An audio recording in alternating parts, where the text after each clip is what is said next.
Hello, beautiful souls. I am Jolie Wilson, a quantum healing hypnosis technique practitioner, as well as beyond quantum healing. And I have since discovered my own ways of making these quantum healing sessions incredibly potent and powerful, bringing life-changing results, often eradicating disease immediately, completely, and permanently, as well as healing emotional and physical, mental challenges, bringing great clarity to next steps, purpose, love life, all of your questions being answered. I invite you to reach out to book a session. At the time of this recording, I have at least 11, some that are very affordable, to deep journeys and the opportunity to continuously do work with me. I specialize in anxiety, depression, and trauma relief, and helping people step fully into joy, empowerment, embodiment, and living a radiant,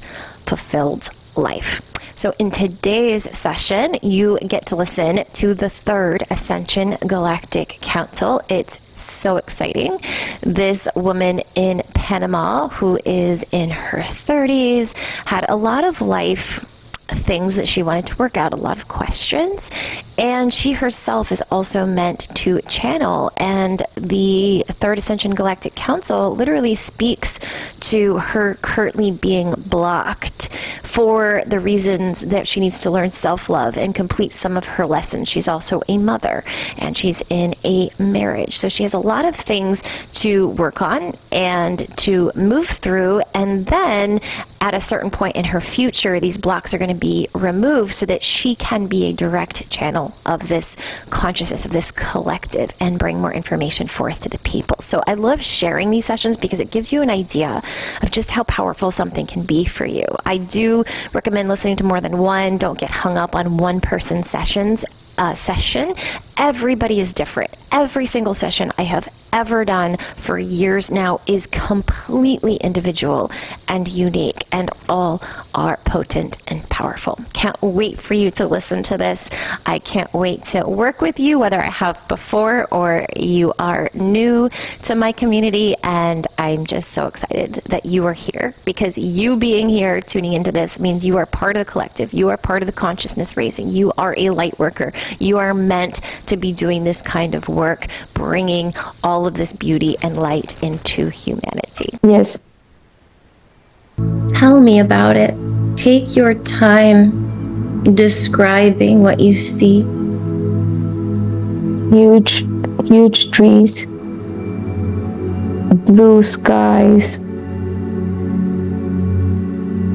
The trees are so huge that the sky almost looks very small. You can only see a very circular part of the sky, very blue. And the trees are so tall.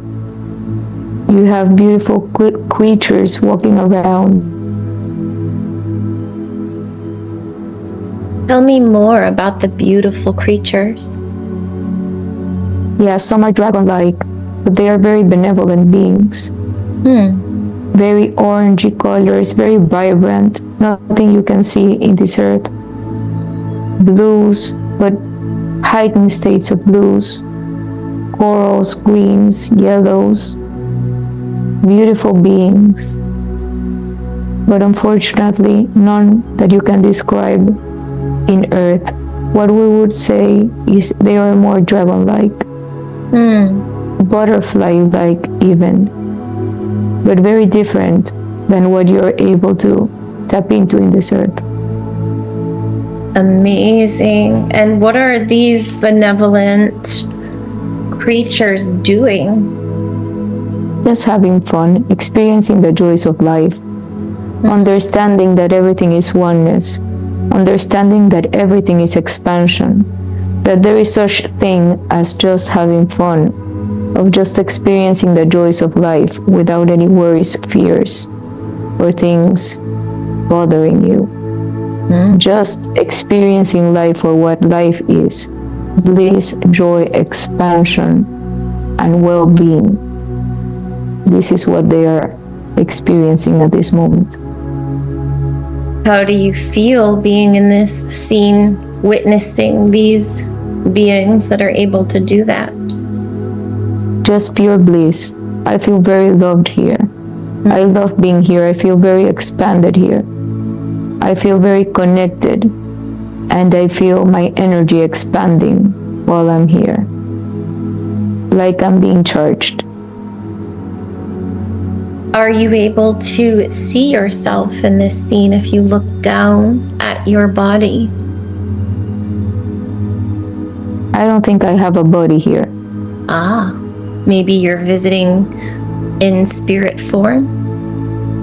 Yes, I believe so. I don't see any feet. How do you feel in your body? Very light, very lightweight, like I'm air. Yeah, almost like you don't have a body because you're floating, perhaps? I feel I have some sort of structure, but not a body. There is a form to me. Okay. I'm not just pure air, but I don't have a body. Are you able to tell more about this form? Imagine a cloud. That's the best I can describe it at this particular moment. Imagine a cloud. It has a shape, but it does not have a body. I don't have a 3D body. Things can go through me, but I have a certain shape. I can fly around. I can do all sorts of things. I can perceive a lot, and I can see a lot, even much more than what you are able to see with your 3D eyes. Interesting. Is there anything else happening in this scene with these benevolent beings that seems important to notice?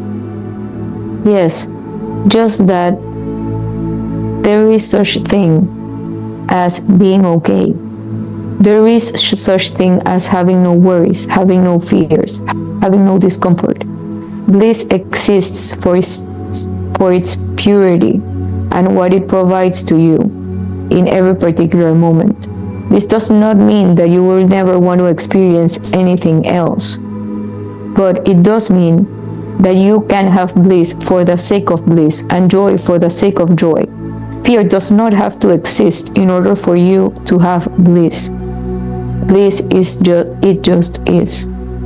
You can experience it for its fully, for your entirety. You humans believe that you can only experience bliss if there is fear. You believe that you only can experience fear if there is bliss.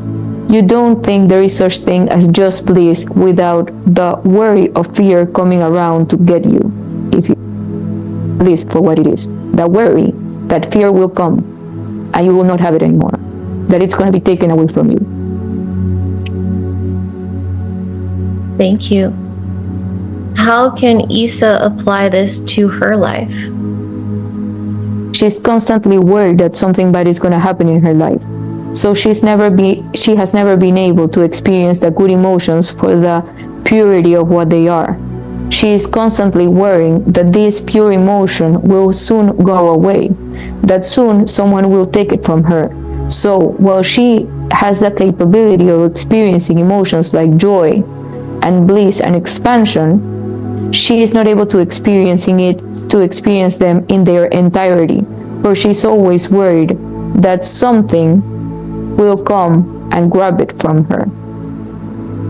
And this is not necessarily the case all the time, and she should know this. Well, why is she worried about that? She seems to have irrational fears, she says. Yes, she has irrational fears because she's been bringing up these irrational fears through eons and lifetimes, through lifetimes and lifetimes. But she's able to release these fears now. She doesn't need to be carrying these fears over and over again. She needs to remember that just because she has fear is not going to prevent anything from happening. Fear is not a medium of control her reality. Actually, it brings the exact opposite. If she wishes to control her reality, that is impossible in and of itself. But if she wishes to have a grasp on her reality, she should tap into the frequencies of love and light and not fear. This will bring exactly the opposite of what she's searching for. How does she learn to do this? Especially if she's been holding these fears through eons of time. You mean the fear? Yeah, is this a decision for her, or is this something she needs to incorporate certain practices to be in a state of love and light and bliss?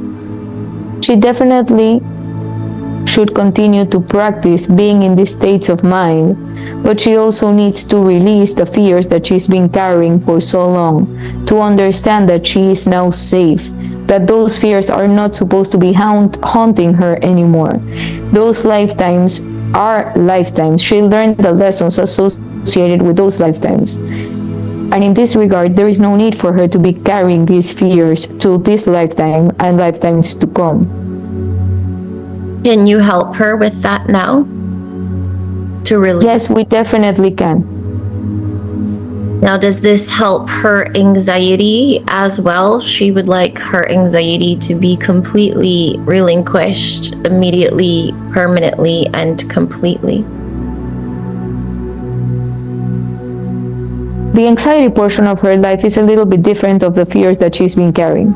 Okay. You see, the fear aspect is things that she's been carrying for generations and generations, lifetime through lifetimes, and that she no longer has there no longer needs to be a shackle associated with them. Okay. But the anxiety portion of this situation, it's mostly caused by her current lifetime. It has not been carried out through different lifetimes. And in this regard, we will say that she needs to be in the present moment. She needs to stop worrying about potential circumstances that might happen and stay present in her life right now. Social media is definitely not helping her, and her current circumstances are not helping her either. She needs to step into her own visions, into her own life. She needs to tap into her life, regardless of what others might think of her or what she perceives others will think about her. In this regard, she will be able to control these anxieties much more. She thinks that if she acts in a certain way, these anxieties will subside, and it's exactly the opposite. If she continues to work in what she perceives other people want to see in her, then she will never release this anxiety. It will become worse. What is she supposed to be doing? That's one of her main questions. Like, what is her purpose here in this life? She needs to be loving herself. She needs to accept herself for who she is, without baggage, without discomfort, without the layers of skin that she's pretending to be. She needs to embrace herself fully, and not the version of herself she thinks others wants to see. She needs to shed the layers of costumes that she's been putting upon herself and project herself and show herself for what she truly is. And that is her purpose in this lifetime: to love herself, to accept herself for who she truly is, and to tap into her power, no matter what she thinks others will think of her, especially those closest to her. She restrains herself from acting because she thinks she's gonna bring discomfort to the ego or her kids or her family members. But she needs to step into her power. She needs to be courageous. If she continues to live by what she thinks others wants to see in her, she will never be truly free. And this is her biggest lesson in this lifetime. Wow, that's very powerful. Thank you.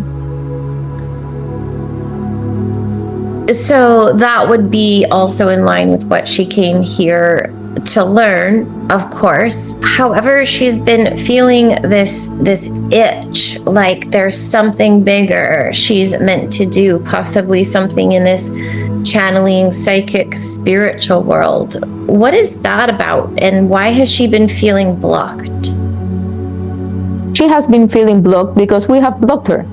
It's as simple as that. There are certain things that she's not supposed to know at this particular moment because she needs to figure out other more important things for herself at this particular moment. She needs to tap into her power. She cannot be providing channeling services to anyone else before she taps into her power, before she knows who she truly is, before she embraces the entirety of herself. Because then she will not provide accurate information to others. So the blockage has been provided by us to her to help her grow and expand. She needs to figure this out first. She has to embrace herself fully in its entirety in order for her to help others. She cannot help others until she truly, and we mean truly, gets to know herself. She doesn't know herself. She doesn't know what she likes, what she doesn't like. And this is because she's been conditioned for too long. And it is important for this conditioning to go away. And before this conditioning goes away, this blockage must remain. Can she still practice channeling at this time? Yes, of course. It would be very beneficial for her to practice channel at this moment in time because she needs to expand her practice. And this is one of the most important things for her to do at this particular moment in time. She needs to expand, practice with others. She should not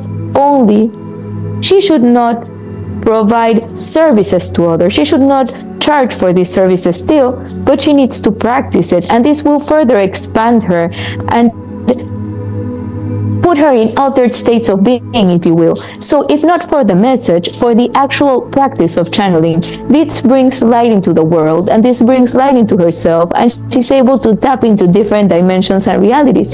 So of course it would be very beneficial to her to practice this. Because it is very important for her to trust herself and trust the message. She doesn't trust the message too much, so the more she practices, the more she will trust the message, the more she will tap into these higher states of being, and by doing this, she will know herself for who she truly is. It will help her in this endeavor. Thank you. How long will this take for her to transform and love herself and for these blocks to be removed? Reality is ever shifting, so we cannot say a particular number of years in which it will take for her to embrace this lifetime, embrace this path, embrace this truly loving of herself, acceptance of herself, if you will. But 4 years, we can say, if she continues her trajectory, the trajectory that she is now in. Unfortunately, it's not a light switch that you turn on or off. It's actually very difficult, especially with her life circumstances at this moment, where she has so much convolution, where she has so much dirt going on, so much baggage, so much clutter is the right word.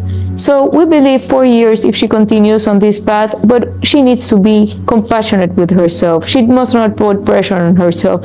She's here for a reason. She's here because everything happens in divine timing. It is important for her to know that it is not a race. She is exactly where she's supposed to be. She's learning the lessons she's supposed to be learning. And if it weren't for this stage in this particular moment, she wouldn't be able to learn the lessons, for the only way to learn the lessons is to experience the path that drives you to the lesson.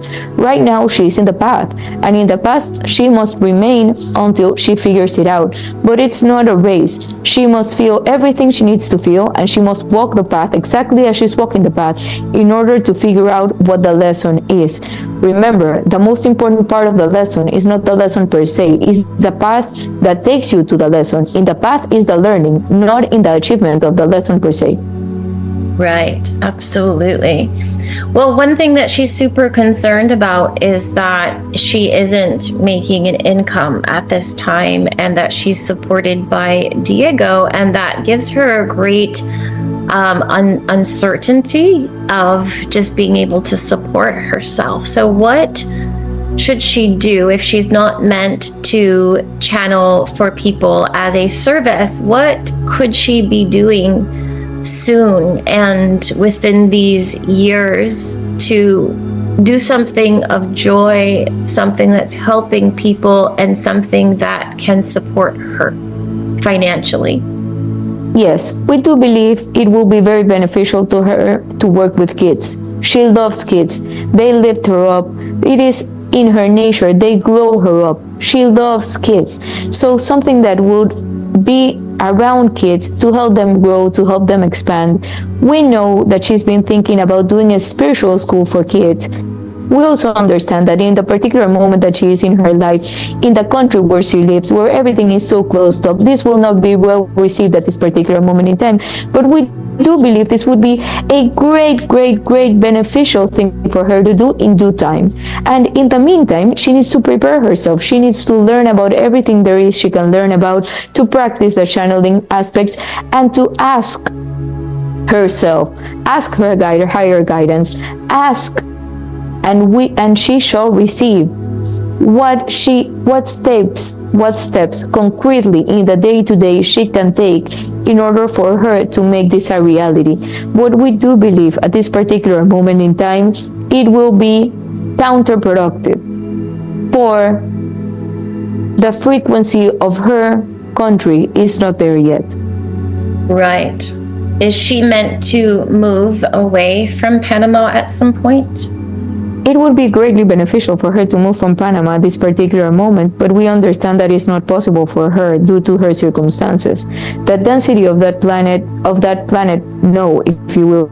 country, if you will, it's a very dense country, and we understand it for what it is. No judgment attached to it. It would be greatly beneficial for her to move, if she can, to a different country, but it's not part of her reality at this particular moment because of where she stands in her life right now. So she can tap into different sources of energy, such as being close to nature. That helps her a lot. She also can travel when it is appropriate for her to do so, and in this way she will be able to tap into different energies without necessarily moving away from the place where she has roots, if you will. For she has little kids in school right now, she has a husband right now, she does not have an independent economic sustenance to her life. We are not sure if that is a word, but this will provide her with opportunities to tap into different frequencies in different energies, while not necessarily moving away from her country, even though being in higher states of consciousness and being in countries where there is a bigger energetic imprint, if you will, would be very beneficial, not only for her, but for all humankind. Mm-hmm. So would working with kids in a different way, not quite ready for the spiritual school, but could she start working with children in some other fashion to support herself financially?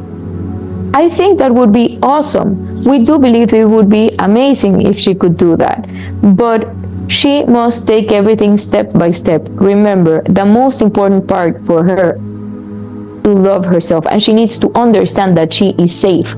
She wants to have economic independence as a defense mechanism because she is afraid, but fear is not taking anyone anywhere. You need to surrender. You need to trust the process. You need to trust your reality. You need to trust the universe, and she needs to trust that she is safe. Her decision is being made because of fear, because she's afraid of X, Y, and Z that can happen in the future or tomorrow or in the past or in the present. Yes, this is not important. The most important thing is to trust in herself, to surrender, to know that she is loved, that she is supported, and that she is greatly loved, and she will be greatly loved for who she is, for what she is, for what she came to this world to be. So we don't recommend decisions based on fear. Right. If she needs to support herself, yes, kids would be a great alternative. We just do not want her to deviate from what her real purpose is. And sometimes distractions do not let you. They become excuses, is what we're trying to say. They become excuses not to do the real work, to do what is really difficult to do. Knowing herself is very hard for her. tapping into herself is really hard for her. It is not something that she can do in an easy manner, if you will. So we believe if she does something else, that would be a great distraction. And then she will not have to look at what she really does not want to look. That is this. So right now, as you mentioned, she's really just meant to do this self-work, self-love, self-acceptance, trusting, channel practice, and just learn. Am I right? Love herself. She needs to accept herself. Yes. Love herself and accept herself for who she is, for what she came into this world to be. A being of light, a being of expansion, a being of helping the planet out, a being of expressing herself in its entirety. For her, expressing herself is what's going to bring light into the world. It's what's going to bring expansion. So if she wants to be the catalyst for light that she wants to be, she needs to tap into this light. And to do that, she needs to know herself, to embrace herself fully, to be a conductor of this light into the world. So what practices should she put into place immediately in order to do this work? Yeah, we believe it would be very beneficial to her to continue channeling. Mm-hmm. If it's not with Diego, she can channel by herself. It's about attaining the higher frequencies, the higher light, the higher states of being. So if she cannot channel with anyone else, she should do it by herself. There is a great impact to that. So she should definitely do this. She also believes that she is not very good at meditating. Meditating is whatever she wants it to be. She believes that she is not meditating appropriately because she's not attaining this higher frequency, she's not having these supernatural experiences that she has the expectation she will receive through meditation. This is not necessarily so. People tap into all sorts of things, and it does not mean that one is better than the other. It just is. Some people attain higher consciousness levels through meditation. She attains it through channeling. And in this regard, meditation will be beneficial for her just in quieting her mind. But no expectations should be attached to it because it defeats the purpose of the practice. Thank you. I appreciate that. Would it be good for her to do meditations like self-love meditations, things of that nature? Self-love meditations are great. Affirmations are great. Mm-hmm. Looking at herself in the mirror every day is great. Asking herself who she is great. Figuring out if she likes chocolate or candy is great. But she needs to be asking herself these questions. If not, she's never going to be able to truly tap into herself. Mm-hmm. And when someone asks anything of her, she needs to take a deep dive into herself and ask herself if she answering this because she believes someone else's response, because she perceives that someone else's response, this is what other wants them to hear, or is it because this is what she truly wants and is aligned with herself and her higher beings. And even learning to say no when she doesn't want to do something. She's become a lot better at that, lot better at that, and we're very proud of her for this. It's been a long way. When you say we, who is speaking? She was curious about Darius and Dorian that she used to connect with. Who is the we that's speaking through her now? Yeah, we're the Third Ascension Collective. She channels us often. Yeah. Okay. What's the difference between the Third Ascension Collective and the Ascension Galactic Confederation? We are actually the same beings, but we are divided into different sections. So we have different roles, if you mean. So the Third Ascension Collective, that's us right now. We are a group of ascended masters, ascended beings, and we respond depending on what best is gonna provide the most accurate answer. for her in a particular moment in time, understanding that reality changes constantly and is ever changing. So a different set of being, a different energy will come through depending on the energy that she needs to receive at a particular moment in time, or whoever is asking the questions, depending on the circumstance. The Third Ascension Galactic Confederation is a group of beings associated with the Third Ascension Collective, but they are mostly working through energies. They're mostly tapping into, how can we explain this? In a more easeful way, if you will. For her to channel us, it requires a different set of skills than when she channels them. It's because the energy that's required to do automatic writing is much less than the energy needed to bring us forth, if you will.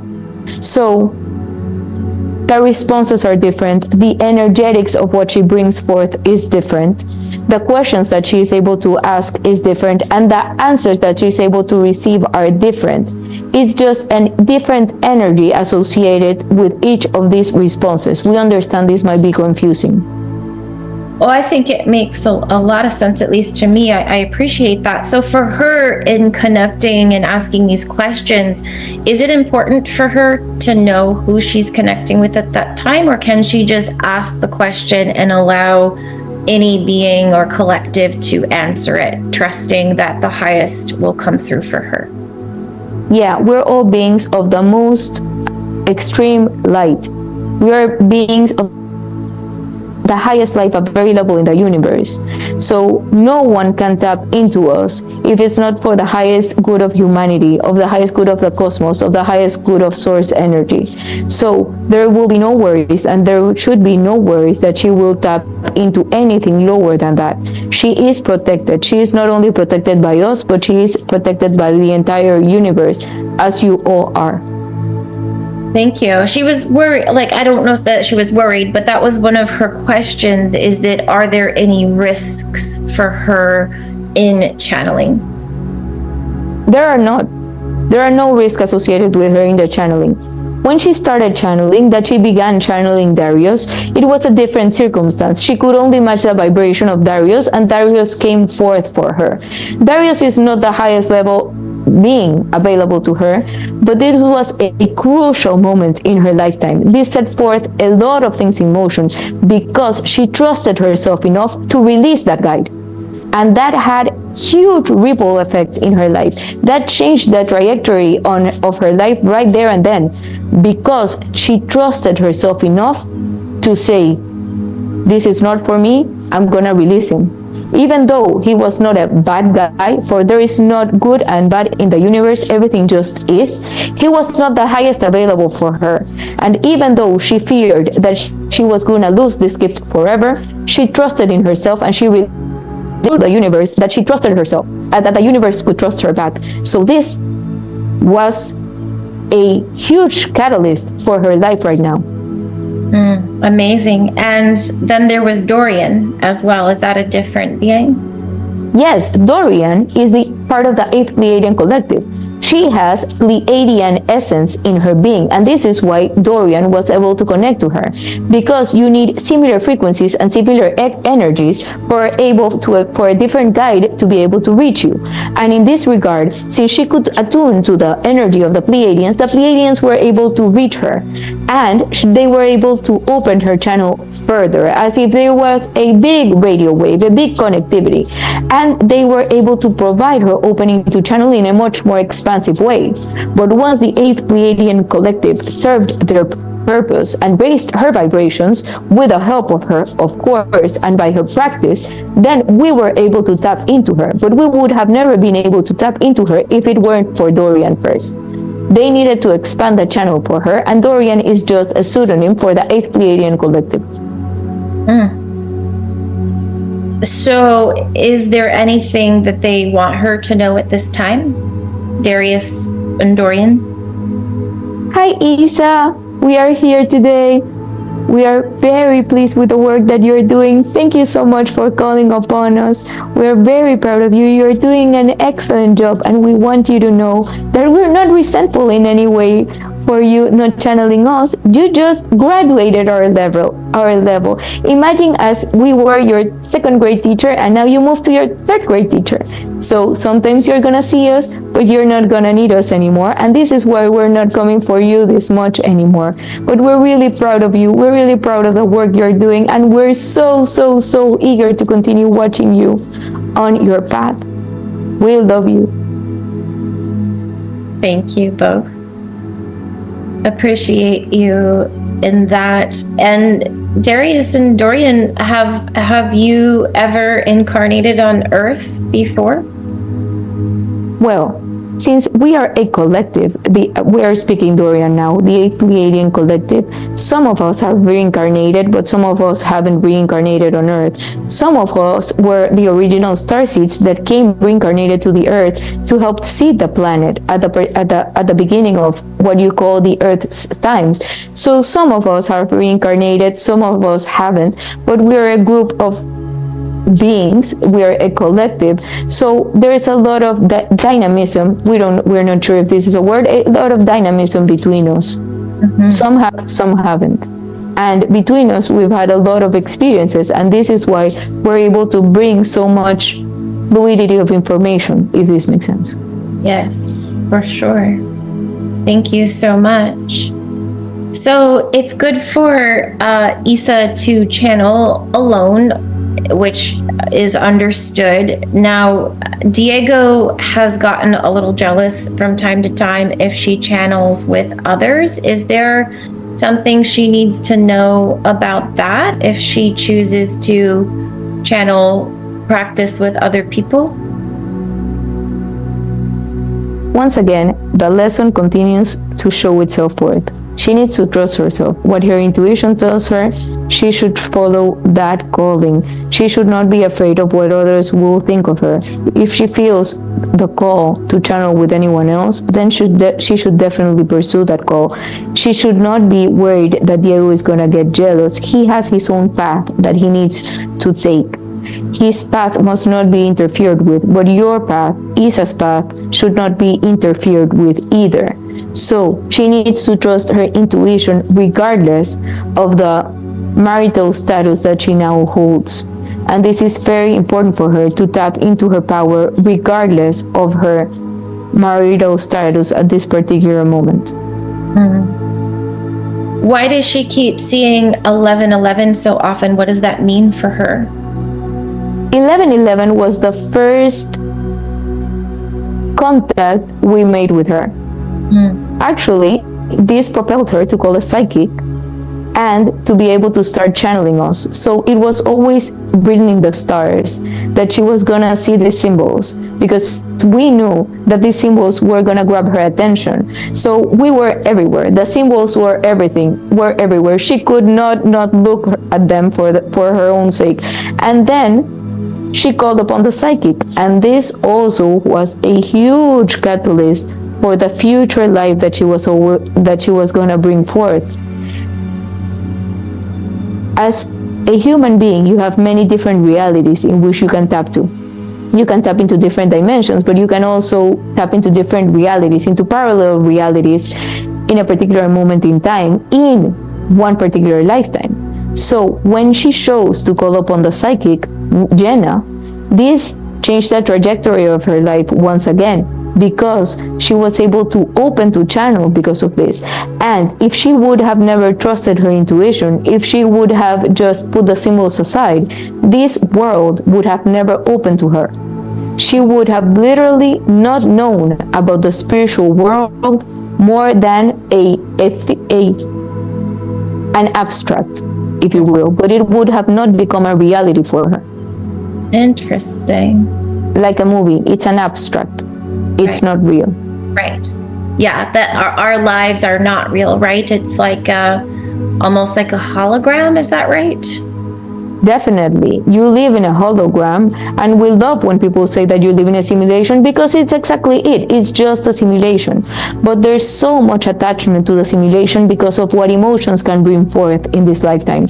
So emotions, while they are super, we don't like to use the word beneficial, but they are super expansive, they can also be disturbing in a way. It creates a lot of polarity, and in this regard, humans become very, very, very attached to the emotions that they're feeling in a particular moment, so they're not able to see the hologram for what it is, a hologram of experiences. But as the emotions take over the reality, and because they feel such a strong emotions, then they believe the hologram is reality. And this is part of the plan. It needs to be this way, for if you remembered everything, you would not need to reincarnate to experience everything that you want to experience. But as you start waking up, you start seeing the hologram for what it truly is, and you're able to expand yourself, and you're able to bring forth more light into the world, and you're able to not get so caught up in the misconstructions of life. Sure.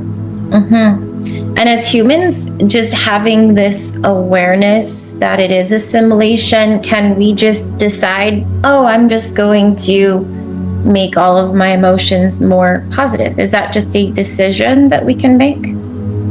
That is definitely one of the greatest hacks in the simulation, is to try to shift your emotions, to see your emotions for what they truly are. What your emotions truly are different experiences. They are not good or bad, they just are. So they are just experiences. And sometimes the saddest of experiences can also be beautiful. Imagine yourself if you would have never cried. Right. There's no such life without crying. Crying is beautiful. Of course, you don't like to be sad in the moment that you're crying, but when you reminisce about the moments in which you were crying, you can see certain beauty to it. It's palpable, the beauty that you can see in crying, for example, in the emotion of sadness. And in order to experience fully what Earth School has to offer, every emotion needs to be felt so much more intense than others in different lifetimes, but this is what you're experiencing. One of the biggest hacks in the simulation, though, is understanding that you can shift any emotion to a positive emotion. We don't like to use the word positive, for nothing is positive and negative, but we're using it in this particular context for the sake of conversation. You need to understand that every emotion can be changed. Every emotion has a way of turning the switch in the other way, in the other direction. And this is one of the biggest hacks in the simulation that you have in this particular moment. As with any video game, it is not exactly a video game, but as with any video game, there are clues, there are hidden passages, there are certain hidden things that you can use to level up. And this is definitely one of the easiest ones that has the most power that you can tap into. Actually, we're really always so curious why humans don't do this more often. It's so simple. But yes, we understand you're living a different reality right now. Yeah, well, Isa and I were talking about that earlier. Just so many people are living miserable lives. Like why are they not able just to kind of look at themselves and say, wow, this isn't making me happy? Like, why do people get so stuck in these miserable lives? Because they have believed the simulation in all of the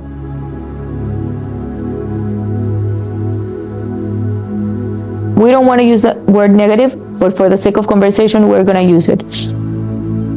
They believe the simulation in the darkest of its. Let's see how we can explain it. The simulation has positive aspects to it and has what you would perceive as negative aspects to it. Everything just is. If you continue to focus on the negative aspect, this is what you will bring forth in your life over and over and over again. If you focus on the positive, that is the hack we're speaking about, you will bring forth positivity and light and more of that in your reality. But if you drink the Kool-Aid that negativity is all there is, and that people are here to hurt you and to haunt you, and all this media nonsense that is constantly being ingrained in your heads, then you believe the simulation in the worst possible way. So it's the opposite of the hack, if you will.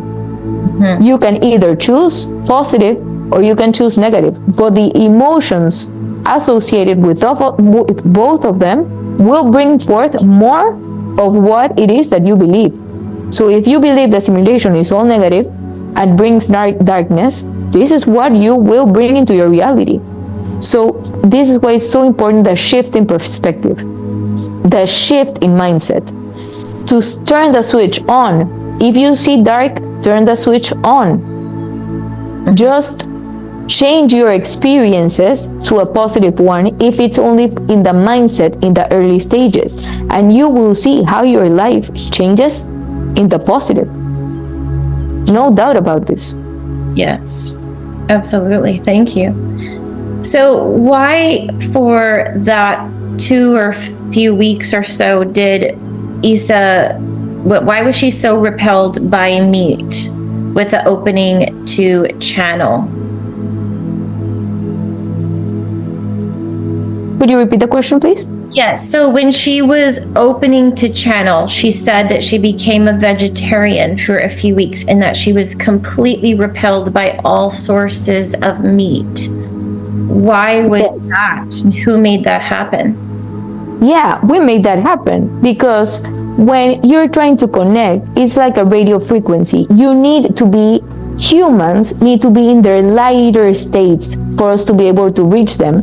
And actually, we have to lower ourselves up quite a bit. We have to shrink our energy up quite a bit. We would have never been able to reach her, and in this particular moment it was Dorian, if she wouldn't have been light enough.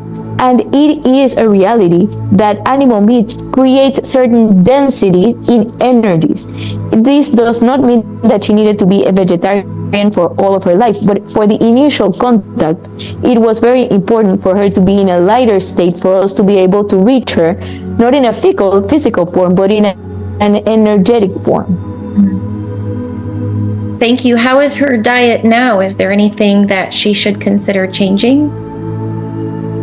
For health, for channeling, just for overall well-being? Well, we do believe there are a lot of changes that she should make to her diet. First is she should not be taking medication that she's not supposed to be taking. This is completely counterproductive and this does not help in her immediate reality at all. Also, she should eat more vegetables and she can incorporate meat in her diet as she has now, but she shouldn't be having large amounts of meat. It is important for her to understand that a balance is important. She should have appropriate amounts of meats, appropriate amounts of vegetables, appropriate amounts of carbohydrates. She needs to know that food is a way of nourishing herself. It's not about how she's gonna look after she eats certain foods necessarily. The most important thing is what is nourishing her body, what is gonna bring forth in her body, how is it gonna help her brain, her physical activity, her waves, her energetic field.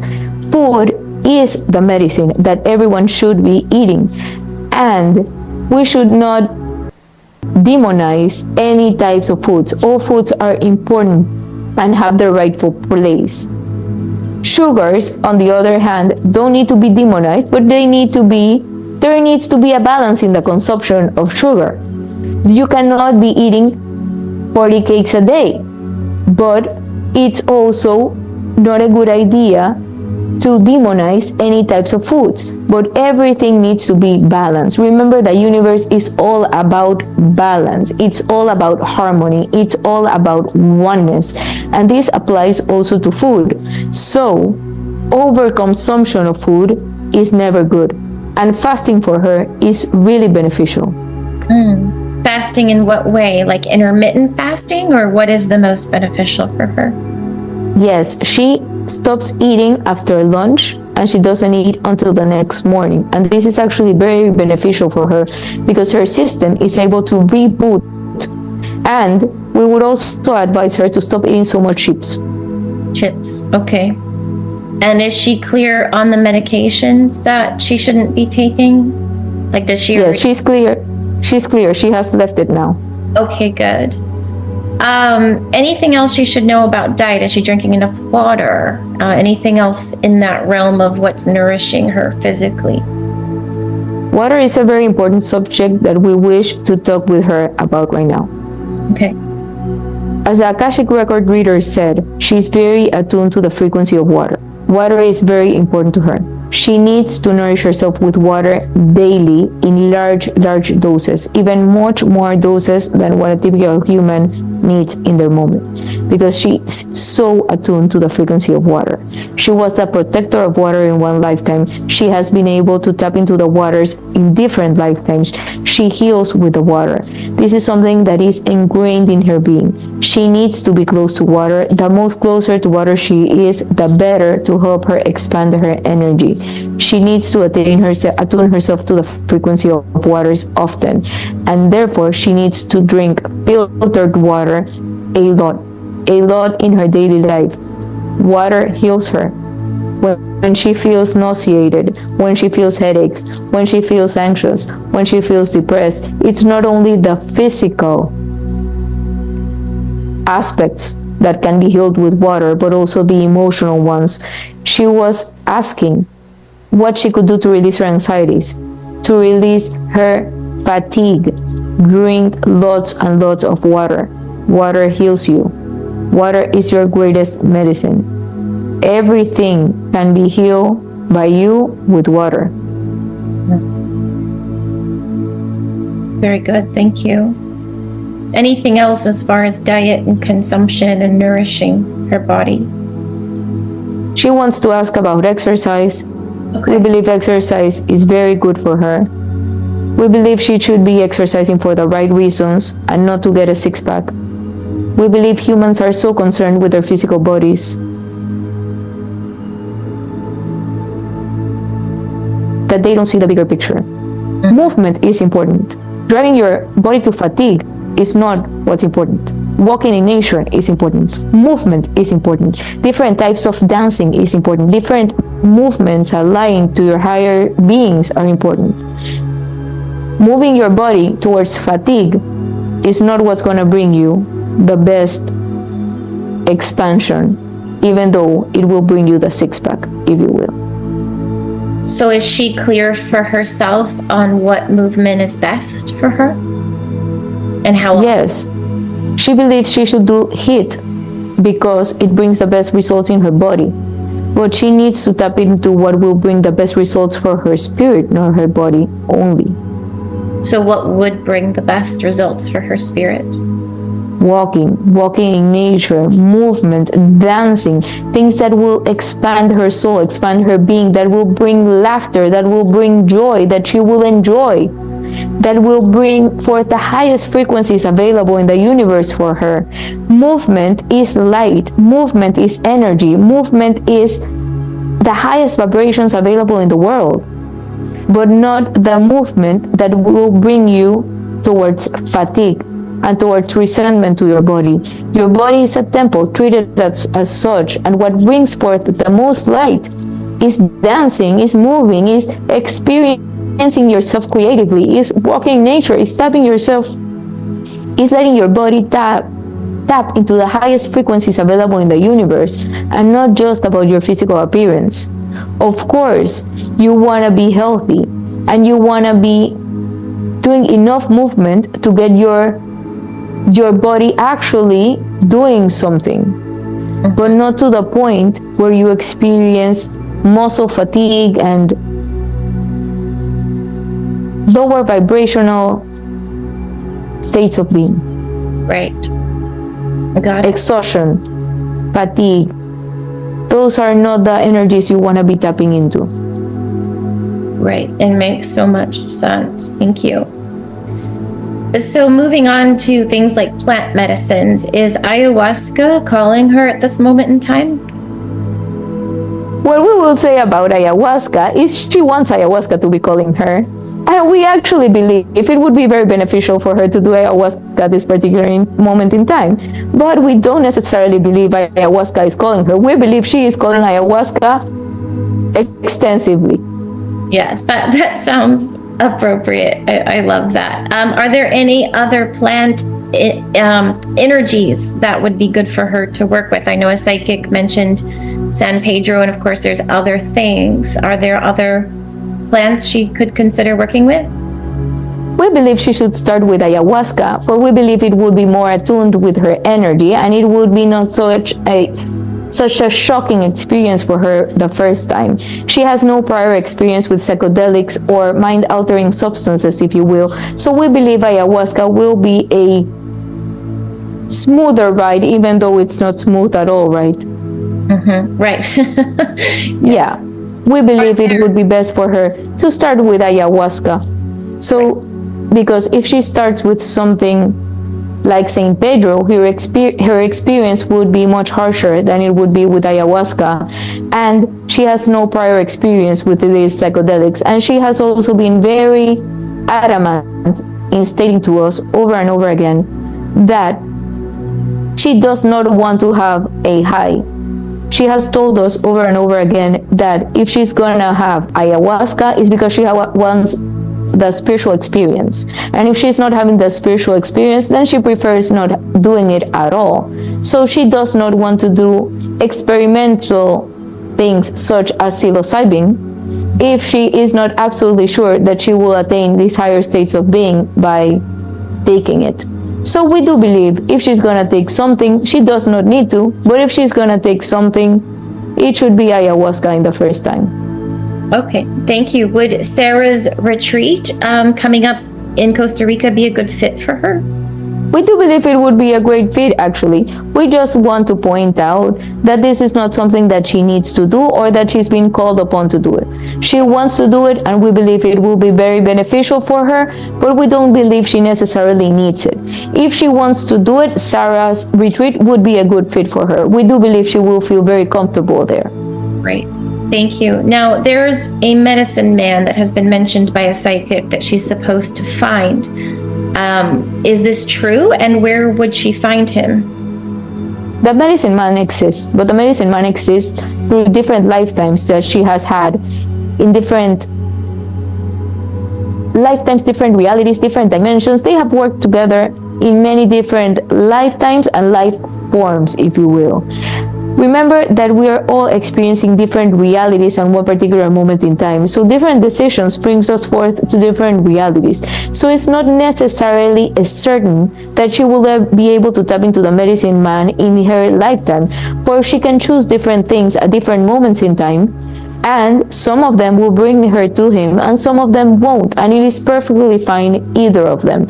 She should not be obsessing over finding this person, because if he is meant to find her in this lifetime, in this dimension, in this reality she is now experiencing, it will happen, because everything happens in divine timing. But we do not believe it is appropriate for her to have him in the forefront of her decisions. Right.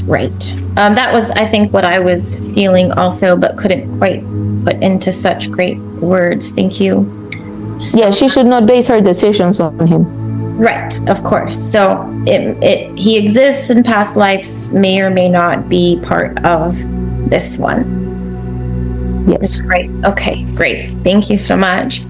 I feel called to ask about Diego next, since that is her primary relationship with her husband, and she's mentioned there's some challenges there. He's very angry, he's unhappy with his job, he's drinking alcohol, and there's a struggle between them sexually. What can you tell her about her relationship with Diego to feel more comfortable and to be able to help him?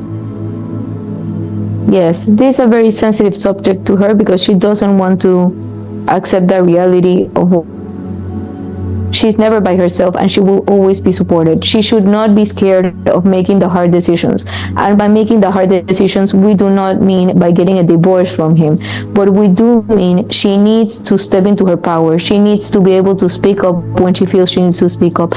And she needs to have no fear of the repercussions that she believes she will have if she makes a particular decision, or if she says something that she believes he will not tolerate well. He is in his own path, and his path is equally as important as hers, but he is also in his own independent path. She needs to step into her power, and she needs to be courageous to speak what she believes needs to be spoken. And she needs to think about herself first more often than what she's doing. She's telling herself that she's thinking about herself more than what she's actually thinking about herself. She is putting him in the forefront of her every decision. And she needs to make her decisions for herself, not thinking about him first in every single instance that she makes a decision. Right.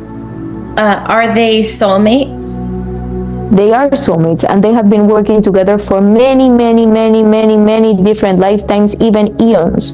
But right now, the life that Diego is experiencing at this particular reality is a lifetime of a lot of holding on to things that are no longer serving him. And he's holding on to them with dear life. And something really powerful needs to happen for him to loosen up. And right now, that is not happening, and it is not her role to save him. He needs to learn the lessons that he needs to learn.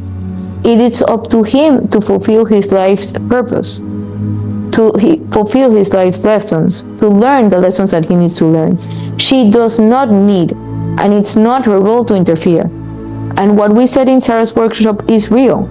If she continues to accept other people's lessons as her own, she will need to repeat those lessons in lifetimes to come. She should put her boundaries and understand that certain things are not hers and are not hers to carry, and is the biggest love sign of all to let people learn their lessons. You're actually making a disfavor to them by taking such lessons upon yourself. Every person needs to learn their own lessons. You can take them from them, you will release them for them, you will release the lessons from them, and then we will need to carry on that lessons for different lifetimes to come. But you're not helping him in any way, for those lessons are the lessons he shows when he reincarnated in this lifetime. So he's not learning them, and you're not letting the space for him to learn them. So you need to put your boundaries and understand what is yours and what is not yours. And what is not yours, you do not take it upon yourself. You let him experience those lessons for themselves. And this is the biggest sacrifice and the biggest act of love you can give someone else. So I've noticed that Issa's so easily slipped into this session, and now you're speaking to her. Is this something that she can do on her own, as you've mentioned, her channeling and connecting with you daily? Is there anything she needs to know about how to get into this state where she's connecting with you and you're answering to her? Yes, what she needs to understand about she contacting us directly without another being asking the questions as you are right now is that she needs to trust the first answer that comes to her mind. She can get involved, her ego can get involved if she asks the questions in her mind and she speaks them, because it is much easier to differentiate the information between someone asking the questions and someone answering the questions. But if she's gonna play both roles because of her expansion, she just needs to trust the first message that comes into her head forth. And this is the best way to practice this ability. It's not that she cannot do it, it's just harder to trust the messages because she's playing both roles. But if she trusts the first message that comes through, this is the message that is coming from the highest realms and from us. And practice makes it much better. Right. And should she do it like this, where she asks it in her mind, but then maybe voice records it herself and allows you to speak out loud? Yes, and she has been doing this. She has been practicing. This happened a while ago. She has stopped doing it now, but it is very beneficial. At first, it will take some time to get used to it. She will interfere with the information a couple of times just because she is doing both at the same time. But after a while, not a long while, it will be very easy for her to do it by herself. it will be very easy for her to differentiate, and we would never allow for her to speak out loud something that does not come from us, if this makes sense. Yeah, wow, thank you, powerful. So going back to Diego, why does Isa feel like he's energetically pushing her away? Because he's energetically pushing himself away. He's pushing everyone and everything away because he's angry at himself, as he has so accurately pointed out. He is so immersed in this world of negativity, in this world of everything is happening to me and I'm the victim of my reality and I am never going to be able to get away with this and the world is conspiring against me, and he is in a hamster wheel of these beliefs and these thoughts, that he is not able to breathe. He's not able to breathe reality. He's not able to breathe light. He's not able to breathe expansion. And he's not pushing her away, and it's not his intention to do so. He's pushing everyone away. And this is not in a conscious way, it's in an energetic way. His aura is repelling at this moment. So how can Isa and Diego improve their connection? Just by being there for him, listen to him, be a receptor of what he needs to say, try to understand him, have compassion for him, and be receptive of the information that he's giving you without taking it on upon yourself. Be there as a supporter to him, listen to him, and provide insights if you have any. Give your opinion if you have any, but don't take his anger upon yourself. This will definitely not be beneficial for either one of you. So put your boundaries. Understand that this is his journey to make, not your journey to make, but you can be a provider of comfort and support to him, and you can be the bringer of the light when he is in these states. What you shouldn't do is let this energy permeate upon your being. Protect your energy. Thank you. And so as far as sexuality, she doesn't ever want to, and not only that, she has pain and discomfort after. What does she need to know about that? Sexuality issues for her are a very sensitive topic as well, and we wish to address them here. In the past, in your past, as we know there is no time, we have told her that it's not very beneficial for her to know this information, as we don't want her to bring this forth into her reality if it's not necessary. Sarah's workshop brought it forth, and we were actually able to release the blockages she had in her chakras, and therefore release some of these manifestations of past trauma that she has been experiencing. There was one lifetime where she was a homosexual man, and it was not acceptable for her to be a homosexual man. She not only was not accepted in the outside of her, in her close friends and family, but she didn't accept it herself. She didn't love herself for who she was. She didn't accept who she was. And in this regard, she has been carrying this loath of herself, that is a very harsh word, but a loath of herself that she was experiencing in that lifetime, 2 different lifetimes. She was also sexually molested because of this, and she was eventually killed because of this, because people were mocking her and making fun of her. So this is a lifetime that brought forth a lot of these physical ailments that she has been bringing forth into this life.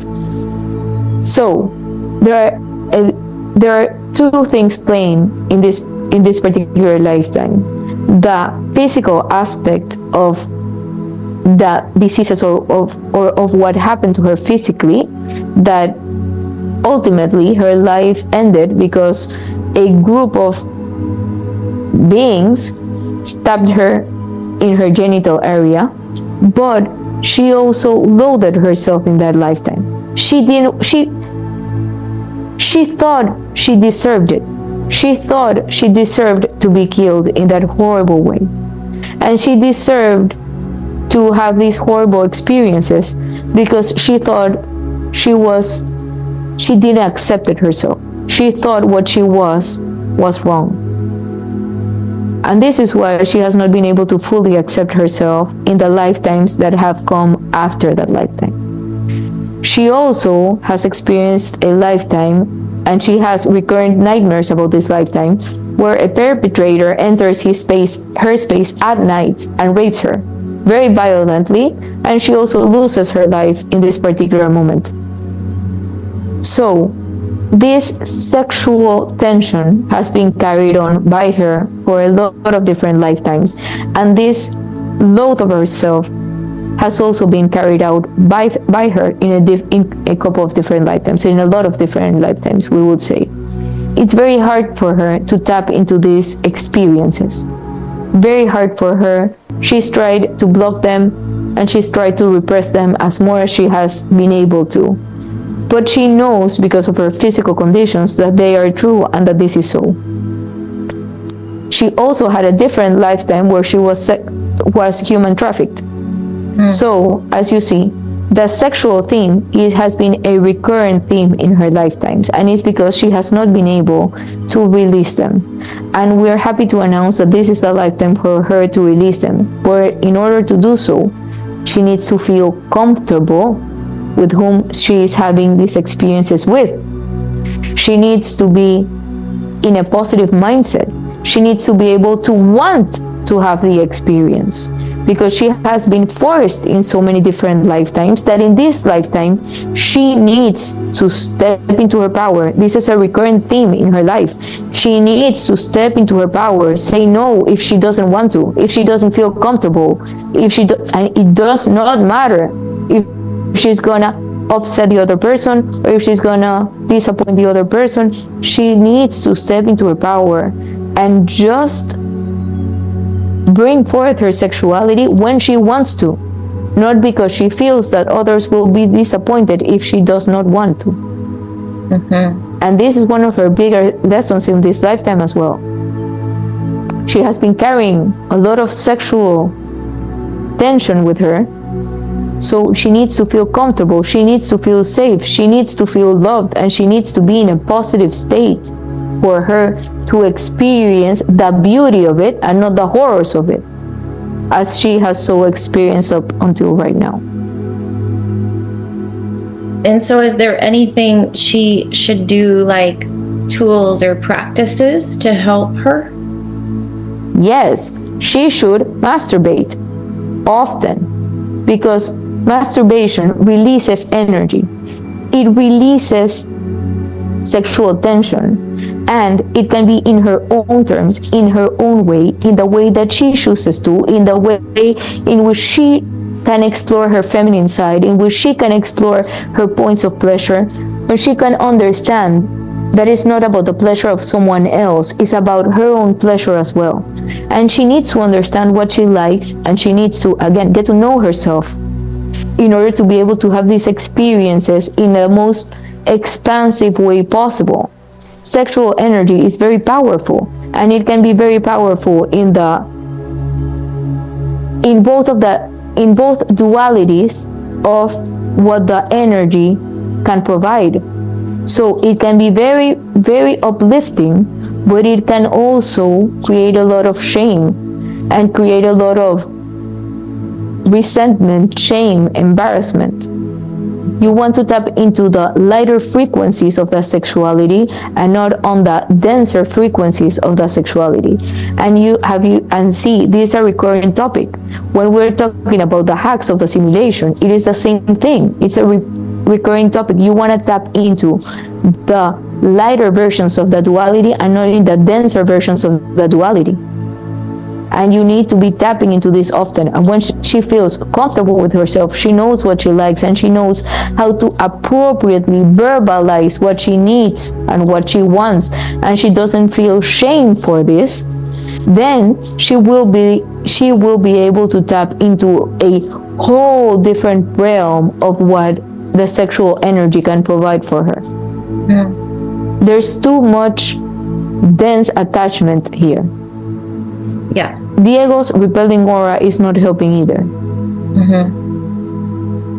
Right. And going back to Diego, I mean, sometimes he's even triggered when she's in a good mood. What does she do about that? I mean, clearly she needs to be able to be herself. And even in stepping into her power, it's hard to be in the same house with somebody who's so angry. So what can she do to stay upbeat and positive and just not be bothered, but helping him at the same time? We understand this might be difficult for you to perceive, but no one can bring you down if you do not allow that energy to enter into your sacred space. The only thing you need to do, and it's literally as simple as this, is to have a few moments of breathing and repeating, "No energy that is not mine can enter my sacred space. My energy is protected. My energy is whole. My energy is pure. My energy is light. No energy that is not mine to carry will enter and is allowed to enter my sacred energy field." And in this regard, nothing can enter your sacred space. Sometimes humans believe certain things are much more difficult than what they actually are. And it's as simple as that. In this regard, she will be able to protect her energy. She will be able to hold the space for him if he needs to express his anger, for all emotions are important. So if he needs to express anger, he must express that anger. That is what he needs at that particular moment in time. But it shouldn't interfere with her energy field. And if she feels it's too much for her, she can simply walk away. Yes. Okay. I love that. Thank you so much. And I'm getting the feeling, and just for her reassurance, that if she starts to do this, where she's protecting her energy and being open for him to release, that he will have radical shifts and changes very quickly. Diego's tensions are very ingrained within himself. They are very ingrained. It will have a positive impact. It will not be that quickly. But definitely shifts will start. The wheels will continue to start turning slowly, but they will start moving. And then once there is enough momentum, it will go faster and will go faster. But it will be a slow process because, as with her sexuality, he's been carrying this for a lot of lifetimes. And in this regard, it's not so easy for him to liberate it unless he's ready to do so. He needs to be ready to accept that this is not happening to him, this is happening for him. And he is the creator of his reality, and not in the abstract sense, but in the physical sense. This is truly, he needs to understand that this is real. This is not some abstract thing that you hear in the movies or in the podcast. This is real. You are the creator of your reality. But you need to know this, not just in your physical mind, but in your subconscious mind. Some humans believe it in the physical mind, but they don't trust it to be true in their subconscious mind. And this is what brings abundance and manifestation for it. You need to truly believe it, not just think that you believe it. Yes, a big difference. I've been learning that myself very recently. Well, he's drinking a lot. Is there anything Isa can do to help him with that? Try to release judgment. This is the most important part, because this will only bring greater resistance from his part. If you continue to show your judgment, that is very palpable at the moment, even though you're not saying anything, this will repel him, and this will create a greater wedge between you two. He is trying to grasp to whatever he thinks will help him. And he's realizing these things are not going to help him much longer. But he needs to figure this out for himself. Because if you tell him, it will have the opposite impact upon himself. So he needs to understand this by himself. And you should not put yourself in uncomfortable positions, and you should release judgment of this. And if it's creating an uncomfortable situation for you, you should definitely walk away. But you should also have compassion for what he's experiencing right now. He's under a lot of pain, he's under a lot of trauma, he's under a lot of stress, and set forth the space for him when you're able, and if you can. Do not pressure yourself into this, but hold the space for him if you can, and if it will not interfere with your energy. Put your energy protections up often, and especially if you're going to be entering a situation where he's drinking or where he's upset or angry. He does not want to feel this way, but he needs to learn the lessons, and he needs to experience this moment in his life fully to be able to make the decision. Hold the space for him to feel safe. The safer he feels, the less he will need to require these other substances. But unfortunately, this will not happen overnight. Right. Should he quit his job? We do believe he should quit his job, but we don't believe he's ready for it at this particular moment. There's a lot on the line for him right now. But we do believe, let's put it this way, we do not believe that job is serving him. Right. He's too afraid of releasing the job because of the economic benefits that the job brings for him. But this job is weighing him down too much at this moment. The cost of the job has become too great at this moment. But we do not advise to make radical decisions before learning the lessons that they are to learn. For this can bring the opposite effect for it. So he needs to learn the lesson, and once he learns the lesson, it will be very easy for him to quit his job, or to see the job in a different light, or have a different perspective of the job, or do whatever he wants to the job, mold that job to whatever he wants his reality to be, if this is the case. But he cannot quit his job from a place of fear, of anger, or of resentment, because the vibrations that this will bring forth are the same. He will not release fear and anger and depression with more anger, fear, and depression. Right. Does this make sense? Oh, yes. What does he need to do to find more acceptance and to learn the lessons in this job that he seems to really dislike? He needs to shift his perspective. He needs to understand that everything is happening for him, not to him. That he is the creator of his reality. That if he changes his mindset, a lot of doors will open for him. A lot of light will open for him. That he does, just because someone is your boss, you do not have to comply to their every demand. Just because someone is your boss does not mean that they own you.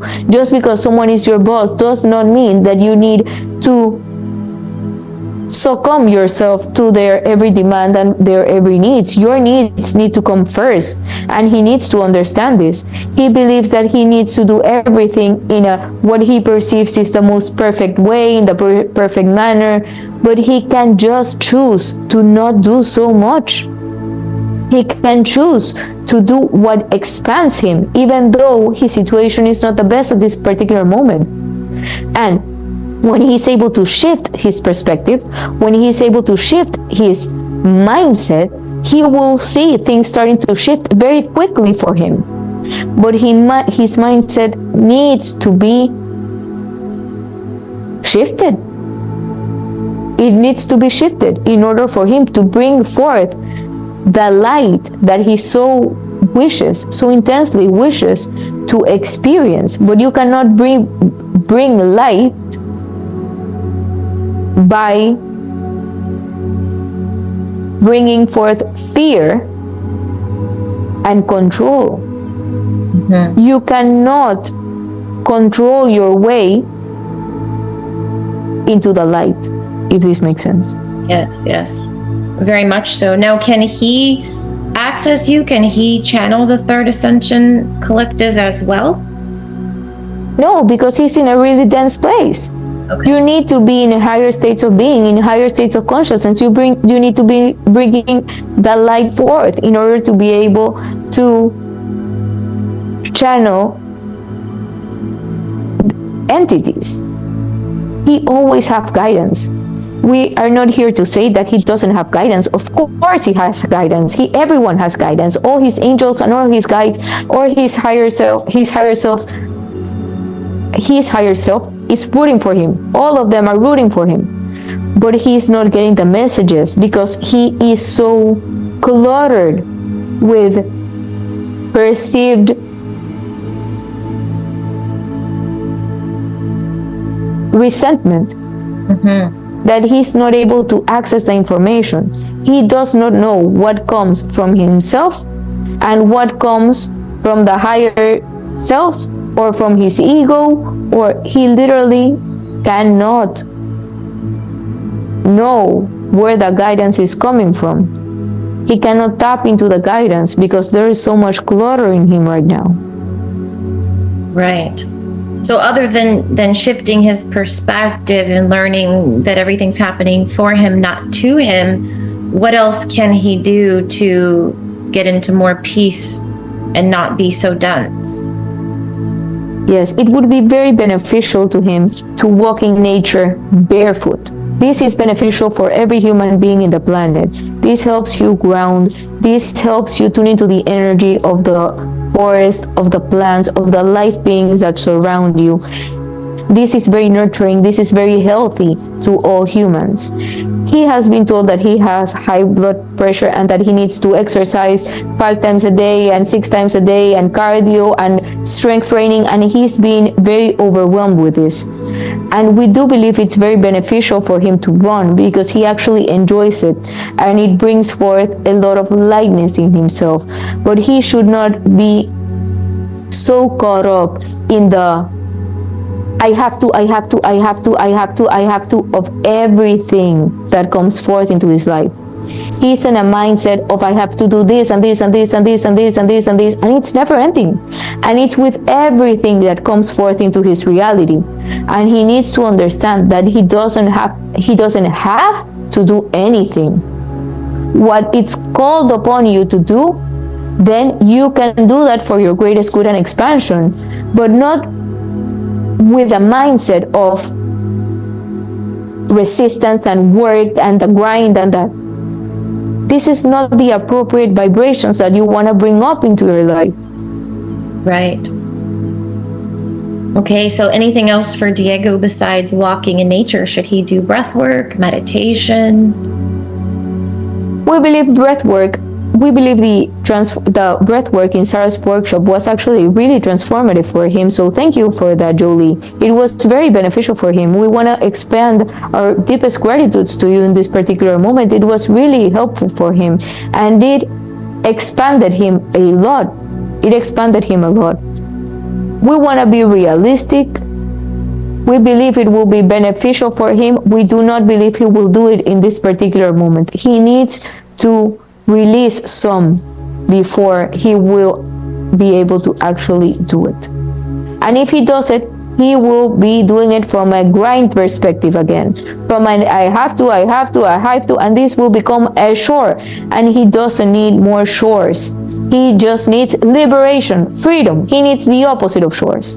So we would not want to advise him to do anything else, for he will see everything else as another chore and another chore and another chore, and will become part of his grind. And even breath work with the negative vibrations brings a different outcome than what you want to bring forth. Sure. So walking in nature and perspective shifts is all he really needs to focus on at the moment? Yes, and just releasing himself, giving himself a break, laying down, quieting his mind, listening to music that he likes, just quieting the mind, quieting the shadow, quieting the ego, reading a book that does not have the latest historical information, just something that just cruises him by, just feeling the wind, Issa's birth family, she feels so different and disconnected. What can you tell her about that? Well, she feels disconnected to them because they are not her family at all. She is a starseed that came from, how can we say this in human terms? Let's put it this way. She's in an evolutionary state very different from what her family's evolutionary state is at this particular moment. She does not recognize them because she needed to reincarnate in a particular family. And this is what she chose to do, and this is what she did. But she is not connected to them because they are not her soul family, if you will. They don't have that attunement in energies to her. And this is why she feels so disconnected, and this is why she feels that they don't understand her, and this is why she feels that she cannot understand why they think in certain ways. It's because she has not known them too much before reincarnating in this particular lifetime. She loves them, yes, and they love her. They just don't understand each other at an energetic level. Is there something Issa needs to do to be more comfortable and feeling more connected with her family? Just understand that this is the case, and this will bring forth much more compassion on her part. This will bring forth much more acceptance. When you believe you're part of a group, then you struggle and you have this pull and pull. Why don't they understand me? They should understand me better. They need to understand me better. I'm gonna change myself for them to understand me better. And once she realized they do not need to understand her better, and she does not need to understand them because they are in different frequencies energetically, this will bring her much relief. It will bring her much relief because she will now understand finally that she does not need to understand them. She can have compassion for them, and she can be available to them with her boundaries in place if she wishes to put her boundaries in place without the need to be in the same energetic frequency as them. This will never happen. They are just not in the same frequency energetically. Right. Makes sense. And what about Mona Lisa? Because there's such a repelling energy that Issa feels. Is there a past life karma, or what is the lesson with her younger sister? Yeah, we believe her younger sister, she's blocking the information right now because it is a sensitive topic to her, once again. But this does not matter. We are able to come forth regardless. Mona Lisa is not, and she doesn't want to say it because she doesn't want to believe it, but it's a reality. We all come from source energy, and Mona Lisa will go to source energy again. This does not mean that someone is better than the other person, but in their evolutionary states, we are all in different places. It's not that you're better than her or that you're worse than her. It just means that she is in an evolutionary state in which that you already transcended, if you will. So the energies between yourselves clash a lot because she doesn't understand you, you do not understand them, you do not understand her because she is in such a different frequency as the one you are. So you're literally not able to speak the same language. You say one thing and she understands another, and she says one thing and you understand another, because you're literally in different vibrational spaces. So you are, and this is very hard for humans to understand, you are not able to understand each other. It's as if you're speaking different languages. And you really are. You're speaking different energetic languages. You are in a state of your evolution that she cannot comprehend. She cannot grasp the state of the evolution that you're in right now. And this is not an ego thing. It's just an evolutionary thing. She will get there. It's just that we get there at different stages, at different times, and everyone has their own path to cross, if you will. Everyone has their own stairs to climb. And she's very much in the ego right now, and she's very much in the 3D reality right now. And Mona Lisa, as well as your parents, they get very intimidated by what they do not understand. And they do not understand the higher frequencies that you're emanating. And what you're doing by this is that you are closing your energy field to accommodate them. And you shouldn't continue to do this. You are closing your energetic field because you see this discomfort and you want to make them feel comfortable again. Close your energetic field to make them feel comfortable. But this is not true to your highest light. This is not true to who you are. You need to tap into who you really are unapologetically. And if they feel discomfort for this, that is fine. That's their own discomfort to feel. That is not for you to take on. Thank you so much. And is Issa paying any karmic debts to any of her family members? They have not reincarnated that much with each other. So there is not a karmic debt per se. There's just a lot of misunderstanding because they perceive a difference in her and they cannot tap into what that is. And she does the same with them. And it's because they are in such different frequencies. They live in such a 3D reality, and she is not in the 3D reality. She's actually ascended to the 5th dimension by now. And they literally cannot see her, and she cannot see them in the same way. We do not know if this makes sense. Well, I'm glad you said it's like speaking a different language. I think that makes a lot of sense. Even though they're speaking technically the same language, it's a different vibrational language, therefore they're not understanding. It's a different vibrational, energetic language. Right. So even though they are holding the same physical space, they are not speaking the same language. They don't understand each other. Right. And this creates friction and misunderstandings because you're not able to comprehend each other in the appropriate way. And she has not reincarnated with them. So yes, as we said, it is not that she's paying a karmic debt, as she believed. It is just that they are not her soul family. They have not reincarnated with her often. Where is her soul family? I mean, that is something that she's asking. She's living in a place where people aren't very accepting. I'm going to ask you in a moment about her friends like Marcella, but who is her soul family? Where are they? She does not have one particular soul family because she has been reincarnated in different planets for so long, and she's been having so much different experiences for so long that she has a little bit of many different beings and many different has a lot in herself. There's a lot of complexity within herself. She has a little bit of Pleiadian, she has a little bit of Arcturian, she has a little bit of Lyrian, she has a little bit of Andromedan, she has a little bit.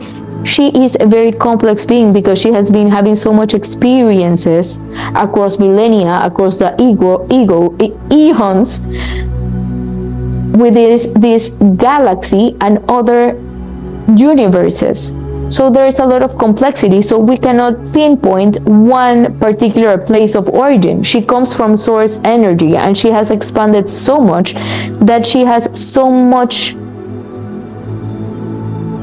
different, we don't like the word races, but for lack of a better word, different races within herself. It's not just one. So she feels attuned to the frequencies of a lot of different entities and beings and planets and galaxies. It's not just one, but she feels at home in all of them. It's not that she feels orphan. No, she actually feels at home in all of them. So she has infinite soul origins. Right. Soul families. Yes, she has infinite soul families, and she feels at home in each and every single one of them. And while she's here on this earth in this life, how can maybe, like, that was very powerful, thank you. How can she connect, I guess I could say, with more like-minded people that understand her in this life? Because she's struggling with her family, her friends, Diego. So where can she find this, connection with just good people that are kind of in this understanding that she can feel connected to? She needs to get out of her house more. We understand this is very difficult for her, not only because the past life experiences that we have now explored, but because the pandemic also had a very big impact on her, and because in different lifetimes she was also the experiencer of different pandemics and different quarantines, if you will. So everything has a reason to be. If the pandemic right now affected you at a deeper level, it's because you have what you call in the human life PTSD from other lifetimes. So nothing is coincidence. You don't feel triggered by the pandemic if you don't have something to trigger you by, if you don't have something to be triggered by, if this makes sense. So in this regard, she needs to step out of the house more often. We released her fears during this session and during Sarah's workshop. She will be able to leave the house with much more ease, with much more fluidity, with much less concern of what others are thinking about her. So once she explores the world, once she gets out more into the world, she will be able to attain these connections. For example, she went to Sarah's workshop, she found a group of beings there. Now she's having this session with you. She's being able to attract more like-minded people into her energy field by putting herself out there, if this makes sense. And as she continues to do this, the more like beings she will attract. Is there anywhere she should go when she leaves the house there? Like, I don't know what Panama is like. Are there spiritual centers or yoga studios or places she can find people to connect with in person? Yes, we would just recommend whatever resonates with her at a particular moment. She just needs to get out of the house. She does not need to worry about where, because then she's gonna get so caught up in where that she's gonna be researching where to go, and then she will never go. She just needs to go. Okay, just follow her intuition. Yes. It doesn't matter where. Just go. Okay. And things will unfold for you. But what we would not advise is for her to get caught up like in the greatest spiritual group, in the greatest exercise program, in the greatest, because then she will never do it. Nothing is going to be good enough.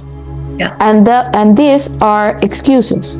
These are, as we said earlier with the children's school, if you get too many distractions, then this prevents you from doing the actual work. And the actual work is leaving the house and experiencing life and have these amazing experiences, and not get caught up in the research of what is going to bring you the most amazing life that you never go out and do it. Right. One thing is to search for it, and another very completely different thing is to actually go and do it. Yes. A difference in knowing the path and walking the path. Exactly. You have to live it, not just think it or research it. Right. So she loves to research. She listens to all the podcasts. She reads some books. She doesn't like books that much, but podcasts, she loves them. But at some point, you have to start living, and not through other people. You have to live your life. Right. Stories and things are great when we need a little break, but we still must live our life. Yes. not be so caught up in the stories. So why is corruption so prevalent in her life? I mean, she's chosen what seems like a difficult family. Her sisters are married to men who aren't doing things, of high vibration. So what's going on with that? Because she's not at peace with the corruption that's around her. Yes, and this is for her to learn that judgment must be released. This does not mean in any way that she needs to accept behavior that she's not comfortable with, but releasing judgment is one of the biggest lessons that a lot of humans are learning in the reality that you're now living, and is one of the hardest lessons that all of you are learning at this particular moment. You do not need to be okay with the activity per se, but the judgment and understanding that the whole world is based on polarity, and that nothing is good and nothing is bad, everything just is the reason why she is encountering this so much, because she judges it very much. And she needs to start releasing the judgment. For if she doesn't release the judgment, it will continue to be present in her life. And this does not mean she needs to accept it. This just means that she needs to understand that the world is made out of polarities. Yes, and I think that's where she's struggling. Like, how can she release the judgment? What does she have to do? I know she wants to release it, but how does she actually do that? By understanding that everything, every cell, every microorganism, every living being has a negative side and has a positive side.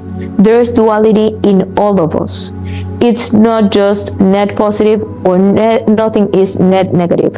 Even the most ascended being reincarnated on earth at this particular moment, just because he's having the human experience means that there is polarity to the person.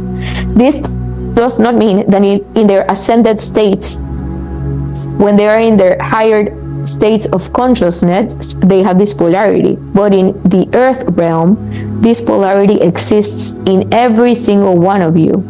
And sometimes we believe certain behaviors or certain conducts to be more negative than the other. But it's just a matter of polarity and understanding that even though that might be perceived as you as very, very, very, very negative, there has to be a positive, not necessarily with the same individual, but with the same, in the same energetic field that will balance that out. So everything comes to perfect balance in the end. So even though they are experiencing the negative polarity of such conduct, there will be someone else bringing forth the light for such conduct, and it will balance them out. Because this is what harmony in the universe is. Everything is balance. There cannot be negative without a positive. So everything balances itself out in the end. You do not have to accept the activity, but it is very beneficial to know how it works, because you don't let the corruption or whatever it is that's happening affect you at a deeper level, because you understand positive forces are balancing that out. Ah, interesting. All the time. The universe could not exist without this happening. Right, without the balance of all things. Exactly. Will she be more at peace with this after the session? Will she have more of an understanding? We do believe she will have a much greater understanding, and we believe what she will experience the most is relief. We believe because she struggles a lot with trying to change them, on trying to make them see what she sees. She struggles a lot with trying to make them see what she's seeing. She cannot understand why they are not experiencing her reality. Why can't things that are obvious to her cannot be obvious to them? What is it that they are missing? And she brings upon a lot of guilt to herself for not being able to accomplish this. But this is not of her role, and this is too much for her to carry. She should not be fixing anyone. She needs to surrender to the experience that everyone else is having and the reality that everyone is having, and focusing on her reality. Right.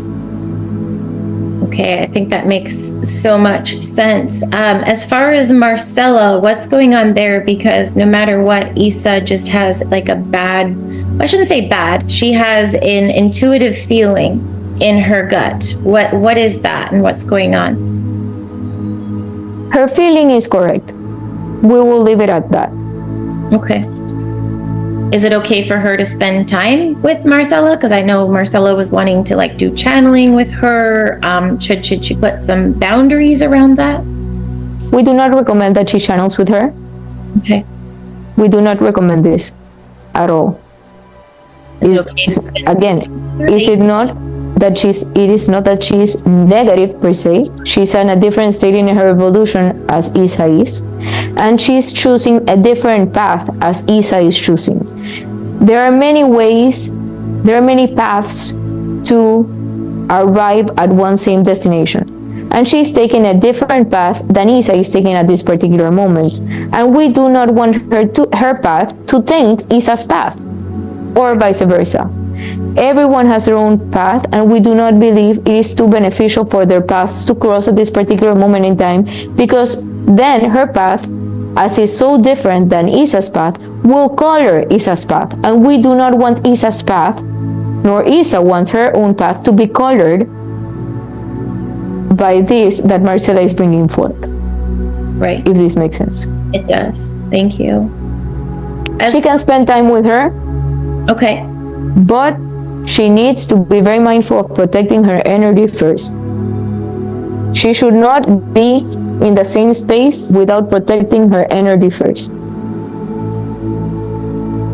Right. Is there anything else she needs to know about this energy protection? Can she just do something quickly mentally, or does she need to do a process? Yes, as simple as we said earlier, nothing can interfere with my energetic space. Nothing that is not mine can enter in my energetic space. It is not allowed to enter now or never. My energy field is protected, and nothing that is not from the highest good or that is not from my own experience is allowed to enter. Okay, and does it work just as effectively if you turn that into a positive, like only the highest and brightest vibration is allowed in my space? It helps, but we believe there are two different things. One thing is to protect your energetic field, and another thing is to bring forth an energy. Okay. In one, you are protecting your energy, and in the other one, you are bringing forth a different energy. I see. I really appreciate that, because sometimes people say saying negative words programs your subconscious in a negative way, but I see that in this case, if I'm correct, but even though you're saying somewhat negative words, you're still like creating that energetic boundary in a positive way. Is that right? Exactly. You are protecting your energy. Okay. This is a shield, an energetic shield. Yes. Around yourself, around your being, around your loved ones. You can create this energetic field around all of your loved ones, around your sacred spaces, around the people that you love, but you need to be adamant and intentional about it. You need to be, how can we say, direct, and you need to be emphatic in what the protection should be and what you want this protection to be. Emphatic. I love that. And then call in the positive energies. Great. Exactly.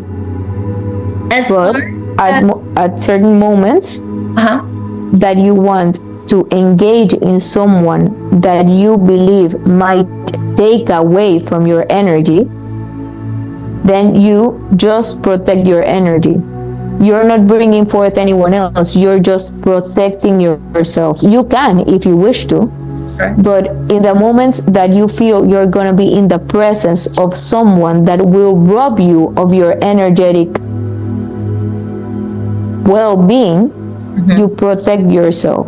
And this is a separate practice than bringing forth different positive energies to yourself. I see. A separate practice. I love Yes. that. Okay. You can do them at the same time. You can?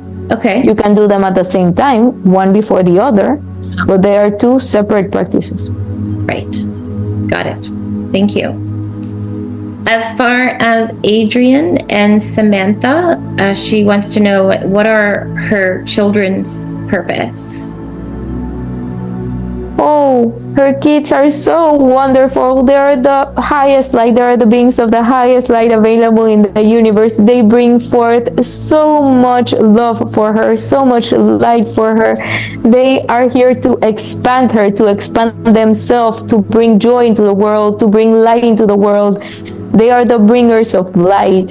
They are here to experience everything that they have to experience fully, and to maintain such light, to not be stripped of this light, because their mission in this lifetime is for their light to permeate others. Their well-being, their light, their expansion permeates others, and it's contagious. Actually, the highest states of being, the most positive light in the universe, the highest consciousness available in the universe, when there's a human being that embodies it, it is contagious. And this is what we're trying to bring more forth in this reality, in this world, in this 3D reality. And this is why there are so much helpers, if you will, that are reincarnated right now, because their light is contagious and will help in the ascension of humankind and of the planet as well. That's amazing. So, where did, and I know we're talking about two different people, but where did they come from? Have they had a lot of lives here? They have not had many lives here either. Adrian comes more from the Pleiades. That's his place of origin. And he has actually reincarnated with Isa in a lot of different lifetimes, sometimes as her father, sometimes as his brother, sometimes as his sister. He has reincarnated with her a lot of times actually, but his soul origin is from the Pleiades. And Samantha, that's a whole different level. She's primarily Arcturian, and she is a very old soul. And by this we mean that she has had a lot of complexities in her experiences as well. She has reincarnated with Isa a lot, but she is more of a mentor to Isa. Very cool. Yes. So how can Isa assist them? Well, we believe they are the ones that will be assisting her. Yes, but she can just assist them in letting them be themselves, in never, how can we say, in letting their light shine as bright as they can, never allowing, obviously, life happens and certain circumstances dim your light a little bit, but helping them maintain their light. This is what will help them the most, is just be a protector of their light and helping them be who they are and expand themselves in the way they're passionate about, to bring forth the biggest light in the universe that there is available. And yes, don't be on them too much. Just let them be, and let them be the free souls that they are, and let them be what they're supposed to be in this reincarnation, that is the bringers of the light. So protecting the light is the biggest. Protecting the light is the biggest. Yeah, protecting their light. But yes, all human beings should be also very mindful of protecting your own light. Thank you. We giggled at this question, but is she doing a good job as a mother? Oh, yeah, she's the most wonderful mother. We rejoice so much watching her in her mother duties, as she calls them. Okay, good. And how can she be the best mother? I know we already just talked about protecting their light and the light, but is there anything else she needs to know or can do to help them? yes, she needs to not be so hard on herself. If sometimes she has a little bit less patience and she said the words that she not necessarily was the perfect word at the particular moment, she needs to extend the grace upon herself much more often. She beats herself up a lot thinking that she was a little bit too harsh here and that maybe she could have said a better word there, and nothing is perfect. That is just an illusion in her mind. Perfection doesn't exist. So she only needs to be mindful of this and understand that she needs to have compassion towards herself and extend grace upon herself. I love that. Compassion and grace. Returning to where we left off, could I please speak again to the Third Ascension Collective? We are here now. Thank you so much. How is Issa's body in general? We didn't have very many health concerns per se, other than anxiety and maybe some anxious eating. Is there anything that she needs healing for in her body, her physical body? Yes, we believe she has been carrying. Carrying what? She has been carrying. She has a lot of fluctuations with her weight, as she previously described. And this is, her body is in a pretty good shape, but we would advise her to be mindful of the foods that she is consuming. We understand her anxiety takes a hold of her, but when she is feeling this anxiety, she should breathe and do some breath work techniques instead of eating or shopping. This will be greatly beneficial for her, for if not, she continues to have this guilty feeling after the fact. So anxiety can be managed in a very easeful way, and we cannot release this anxiety at this particular moment because she is attracting energies that are not necessarily hers. So it is very, very important for her to protect her energy. This will be the first recommendation that we make to her, and the second one would be to find healthier practices, if you will, when she feels the anxiety creeping up in her gut. And one of them is do breath work. Breath work is excellent for anxiety. And if she shifts these practices from eating to breath work or shopping to just quieting her mind, she will see the effects those practices have in the body very quickly, and she will be able to tap into the anxiety much more easily and release it much more fluidly, if you will. Okay, thank you. It makes a lot of sense. So with this protection that she's doing, is once a day enough? Can she state it in the morning and she's good for the day, or does she need to continue with this protection mantra multiple times during the day? We believe it would be very beneficial to do it as soon as she wakes up as a first practice during the day.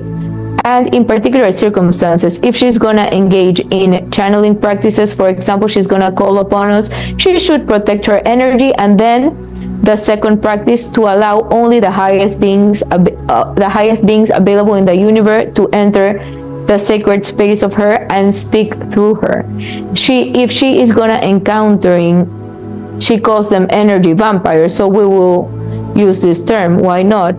Then she needs to protect her energy before those encounters as well. And if she wants to, as a nighttime routine, she can do it as well.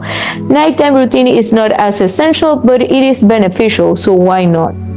Okay. But it is very important first thing in the morning, and as soon as she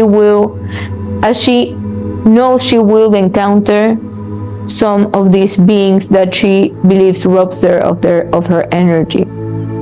Okay. That we want to clarify that this is not what's going on. They are not literally robbing you of your energy. You are letting them receive some of your energy. So it's not a robbing situation. It is more of a releasing situation on your part. You are giving your energy. No one can rob you of your energy. Right.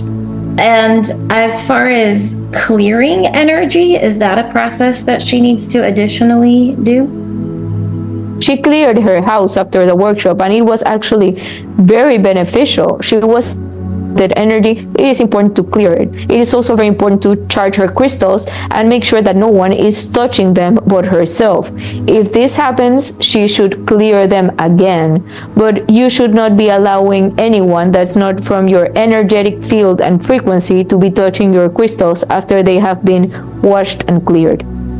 Okay. Or you use them for your spiritual practices, and these practices need to be the most pure they can be. Is the same? It is no coincidence that this session is happening right after the full moon happened.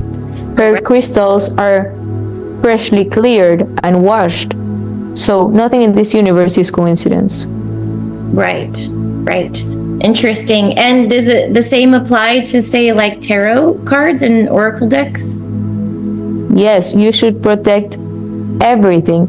You just should make a ritual around your sacred objects, and you can clear them all at the same time.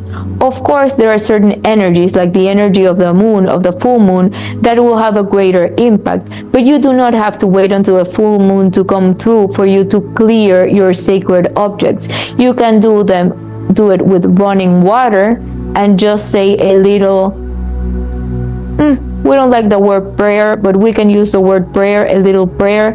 If the tarot cards cannot get wet, you can put a little bit of soil in them. There are many ways to clear your sacred objects, and you do not have to wait until the full moon. But if you're using as a practitioner to others, this should happen daily. Okay.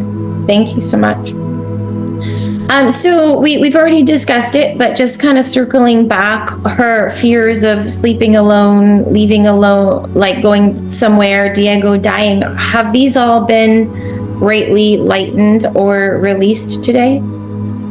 Yes, they have been greatly released, and we are very grateful for you for letting her have this experience and release these fears that she was so deeply holding on to. Sarah's workshop helped release a little bit, and this was the catalyst for her to be able to release what was remaining, if you will, the residual aspects of it. Right, makes sense. Thank you for that. And just circling back around to the food, because part of this is my own curiosity. I was feeling badly, and as I moved towards more meat and fat, physically, I started feeling better. So for Isa, I know it's a balance. I know the carbohydrates are important, and you mentioned more vegetables, but it's still just so confusing to know what to eat when you want to be a high vibrational being. So can you shed some more light on like, we talked about the fasting, and you said that was great for her. She stops at lunchtime, but like, just to help her with this like anxious eating and her weight and just the fatigue, like what should her food and plates look like? Does she have a handle on that, or do we still need to give her some clarity on that? Yes, food is, as everything in the universe, an energetic process. Everything that you ingest in your body is made out of energy and is made out of frequency. Nothing can harm your body if you do not allow it to enter your body in a negative vibrational state, if this makes sense. You should honor your food before ingesting it, and it will only provide it, and ask for it to only provide you the highest nutrients that are available for you to ingest in a particular moment. And this practice clears the food up and helps your body absorb the greatest nutrients that the food is able to provide for you. So this practice is really very beneficial for you. Also, all bodies are made out of energy, as we just said, so there are little twitches that one human versus the next human has. So not all humans need to eat exactly the same. Some things that can be very beneficial to one person cannot be that beneficial to others. So it is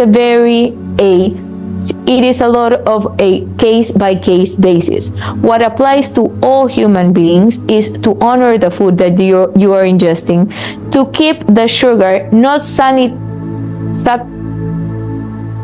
demonize the sugar, but just be mindful of the amount of sugar you are eating in a day, because this affects your brain waves, and you don't want your brain waves to be in altered states of consciousness because of the sugar. This is not helpful. You should eat appropriate amounts of carbohydrates. We do advise that you eat fat, but we advise that you eat beneficial fats, not so much fats from energy sources, but we do advise fats such as avocado. Avocado is a great source of fat, but not like the fatty portions of the meats. These ones have a higher density associated with them, if you will. It is very beneficial, and it is necessary for humans to eat meat, but you should not eat large amounts of meats, because meats are dense. That meat of a cow is denser than the meat of a fish, but still there is always needs to be, as we said, a balance. Lentils are actually very beneficial for human beings, but you can eat everything. It's not about what you intuition to see what your body is requesting of you at a particular moment. And once you are ingested such foods, just give grace to the food, thank it for the space that it is holding for yourself, and bless it. Ask of it as what you do with the energy you do with the food, because everything is made out of energy. You just ask the food to provide you the greatest nourishment, the greatest well-being that such food is able to provide for you at that particular moment in time. And the energetics of such food will enter your being. And ask that what's not beneficial for you be left out. Interesting. Thank you, because I've been working with a biochemist, and he says fruits have this high deuterium, and that plants have been on the earth for so much longer than animals, and so they're skilled in the art of chemical warfare. And he says we shouldn't be eating plants. But are you saying that if we intentionalize our food and eat it appropriately and bless it and ask of it like it's a being, we will have a higher vibrational effect in eating it? Yes, of course, because everything in this universe is made out of vibration and is made out of energy.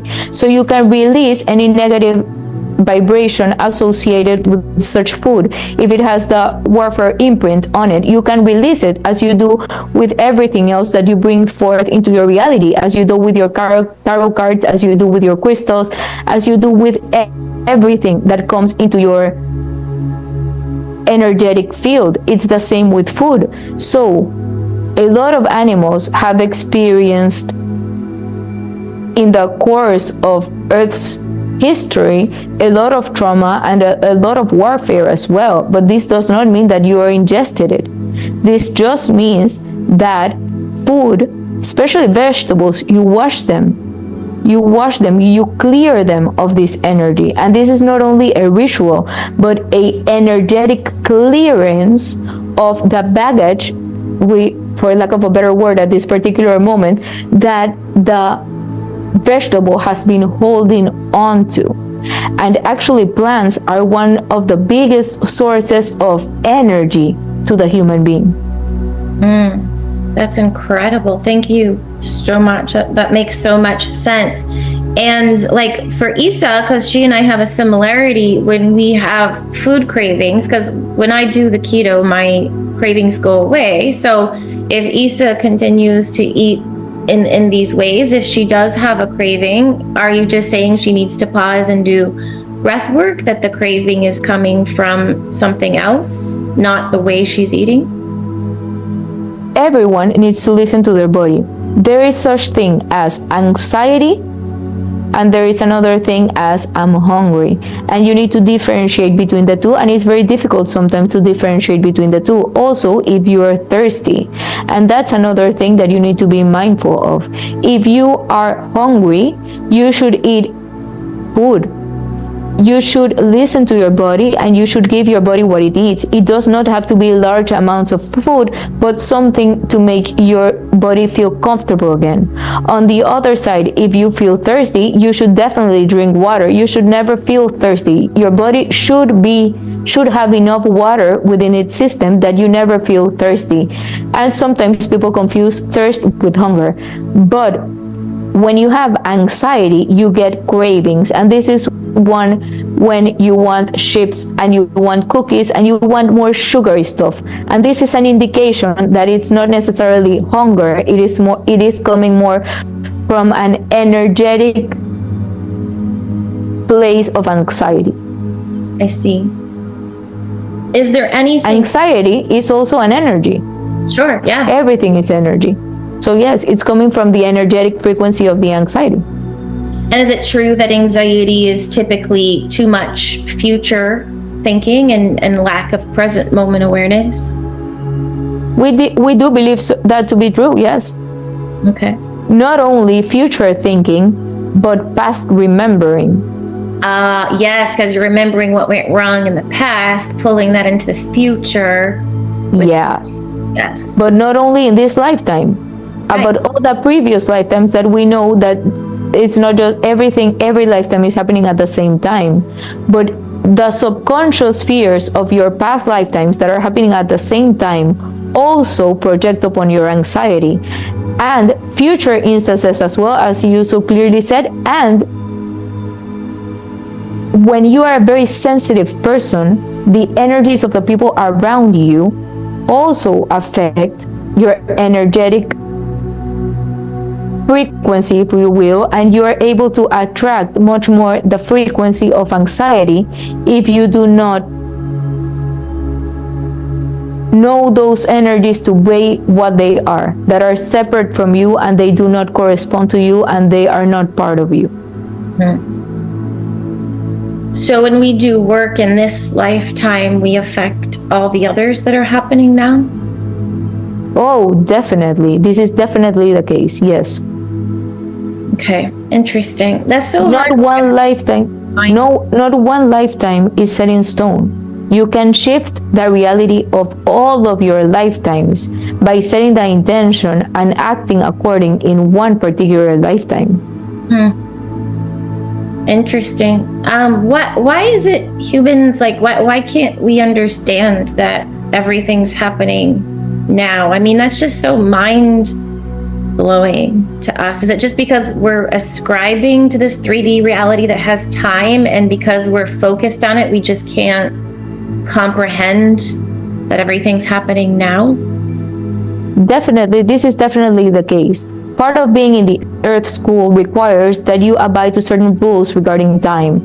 So it is not possible for you in your human state to comprehend an aspect of life that does not involve time in a linear sense. And this is why the different lifetimes need to be organized in a way where they meet the linear criteria, for then you will not be able to access such lifetimes in the perspective that you are right now.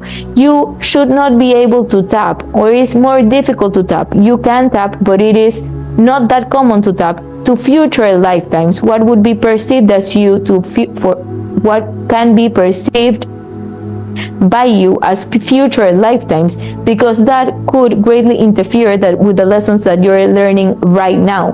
But your quote-unquote past lifetimes are lessons that you are carrying to this particular lifetime, or that you already learned. So there is no mystery in showing those lifetimes to you, because the lessons were already learned, or you are learning them right now in this reincarnation. But you do not want to affect lessons that have not yet been shown to you, that can affect the course of your energetic blueprint, if you will. And this is why you need to abide to this linear way of thinking while being a human, and also in respects of different lifetimes, so you do not interfere with the greatest purpose of your soul plan is.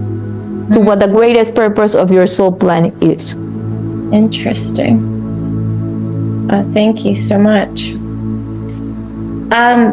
Does Issa need to know anything else about diet, weight, anxiety, anything in those realms? I feel like those were maybe the biggest issues for her. Anything she wants to still know?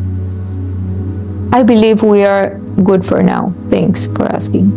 How about the herpes? She's had that, I believe, 12 years. Why did that happen?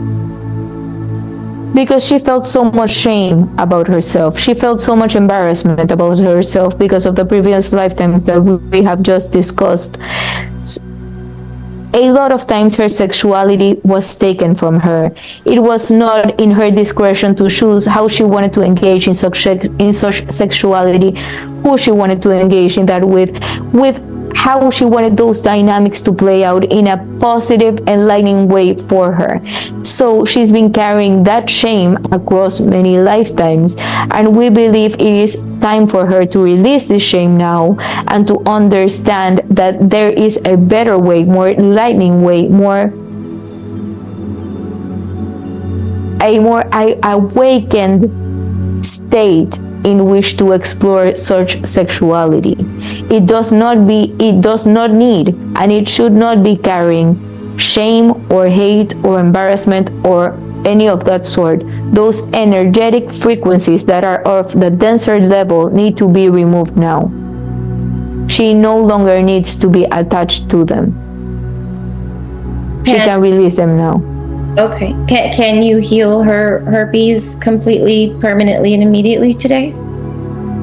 We will do so, and we will be so grateful to do so now. It would be our honor to do so. It's been cleared, as simple as that. Wow, how do you do that?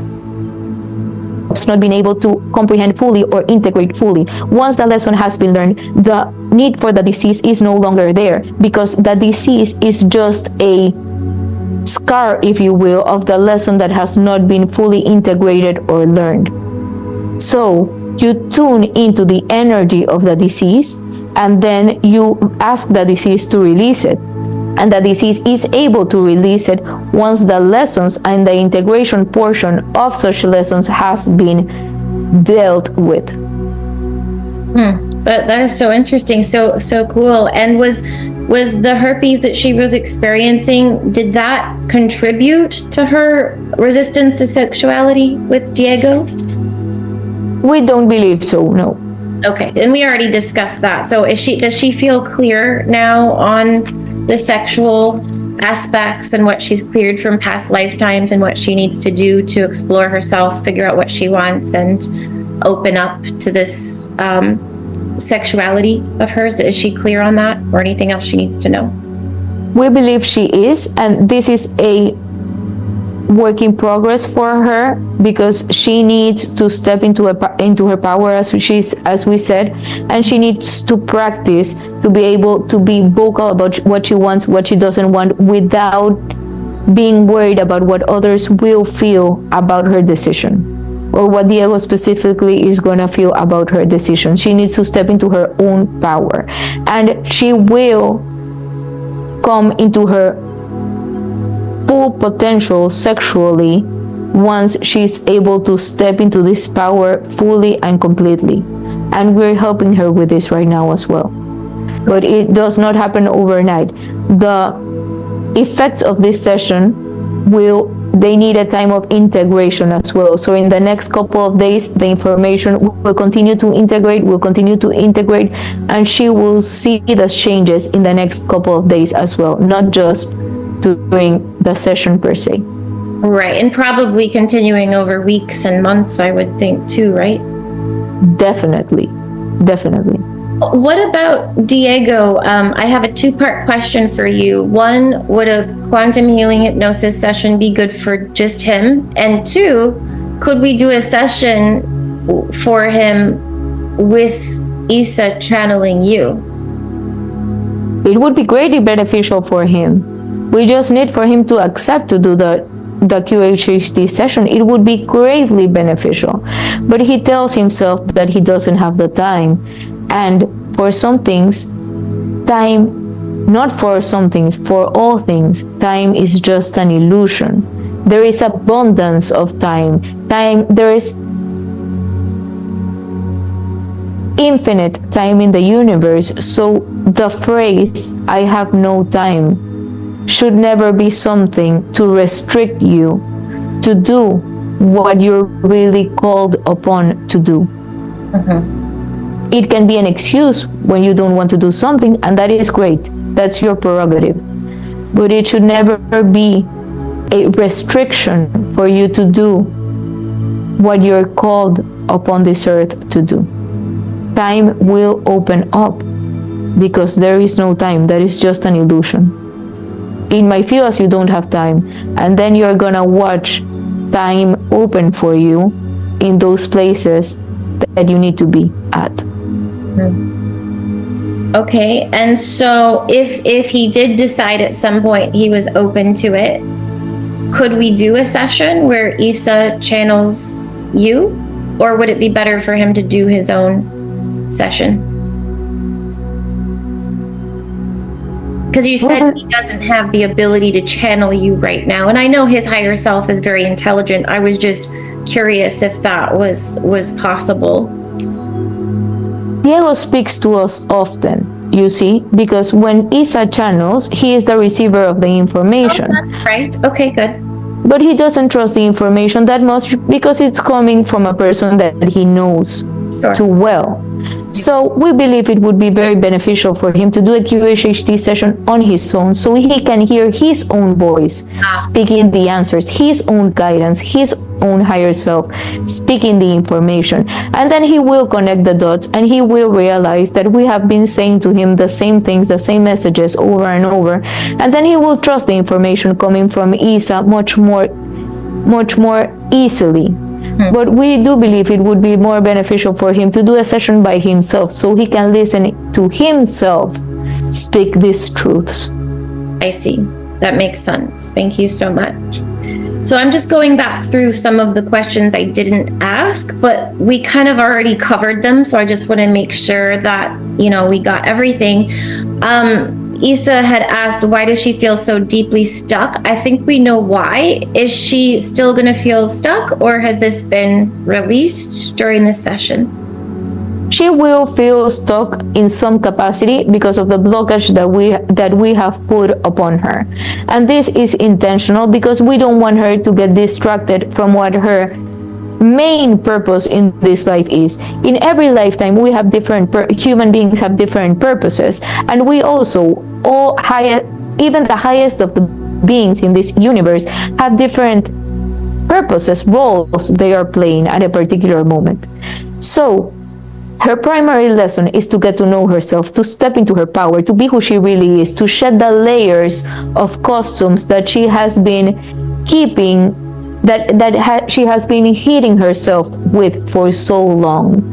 And in this regard, we have put this blockage upon her because we want her, and it is important for her and her life lessons that she shows in her soul contracts to learn. This is her priority. And then as she continues to do this, and she gets better at this, and she gets into the flow of this, then other things, other avenues will start appearing to her, if you will start opening up to her, if you will. But for the time being, she feels stuck because she's not wanting to focus on what she needs to focus. Let's see. Okay. Is she clear? Because it's hard, and we understand this to be true. Yeah. Is she clear in that now? She understands? Yes, I think she's very clear with that now. Yes, thank you. Does she need to know anything else about how to shift her response to past trauma? We believe she already integrated. It's a shift in mindset. It's a shift in perspective. She needs to know that she is safe.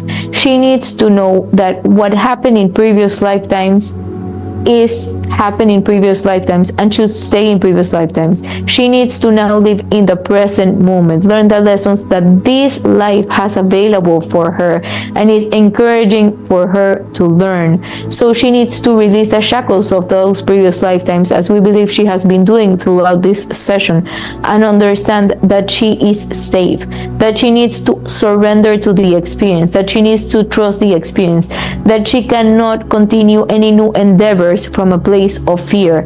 It can only new endeavors come from a place of love, of abundance, of expansion, of higher vibrational frequencies, if she wishes for those experiences to bring out forth the best outcomes for her, the best light for her, if you will. So if you begin an endeavor based on fear and lower density frequencies, then that is what you will attract into your energetic field. So she needs to learn this lesson first about loving herself and being who she is and getting to know herself, and then new doors will start opening up for her as she attracts these new versions of reality towards herself.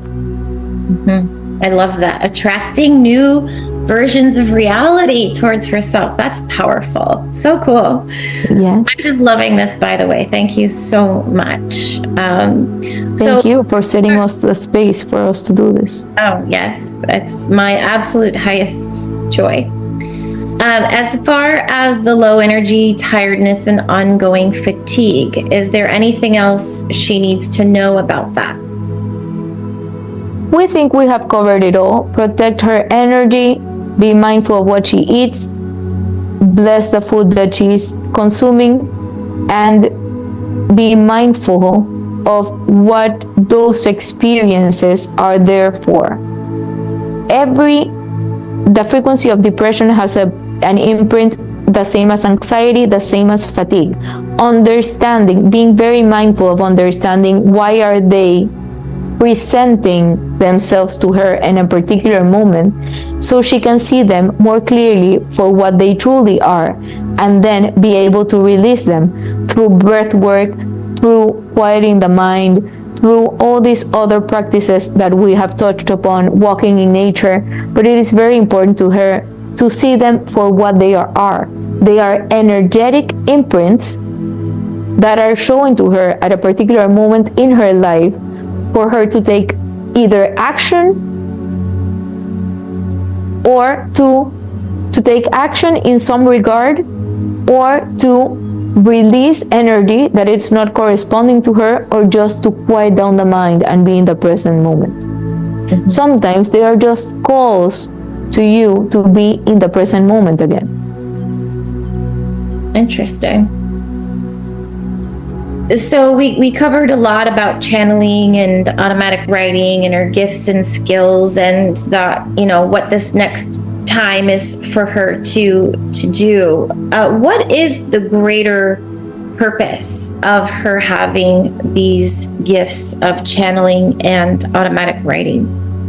To help the earth expand, to help the earth ascend, to help all human beings ascend, be more in tune with themselves, gather this information, spread this information, know that you're all much more powerful than you believe yourselves to be, understanding that you are not just humans living in a sleep state.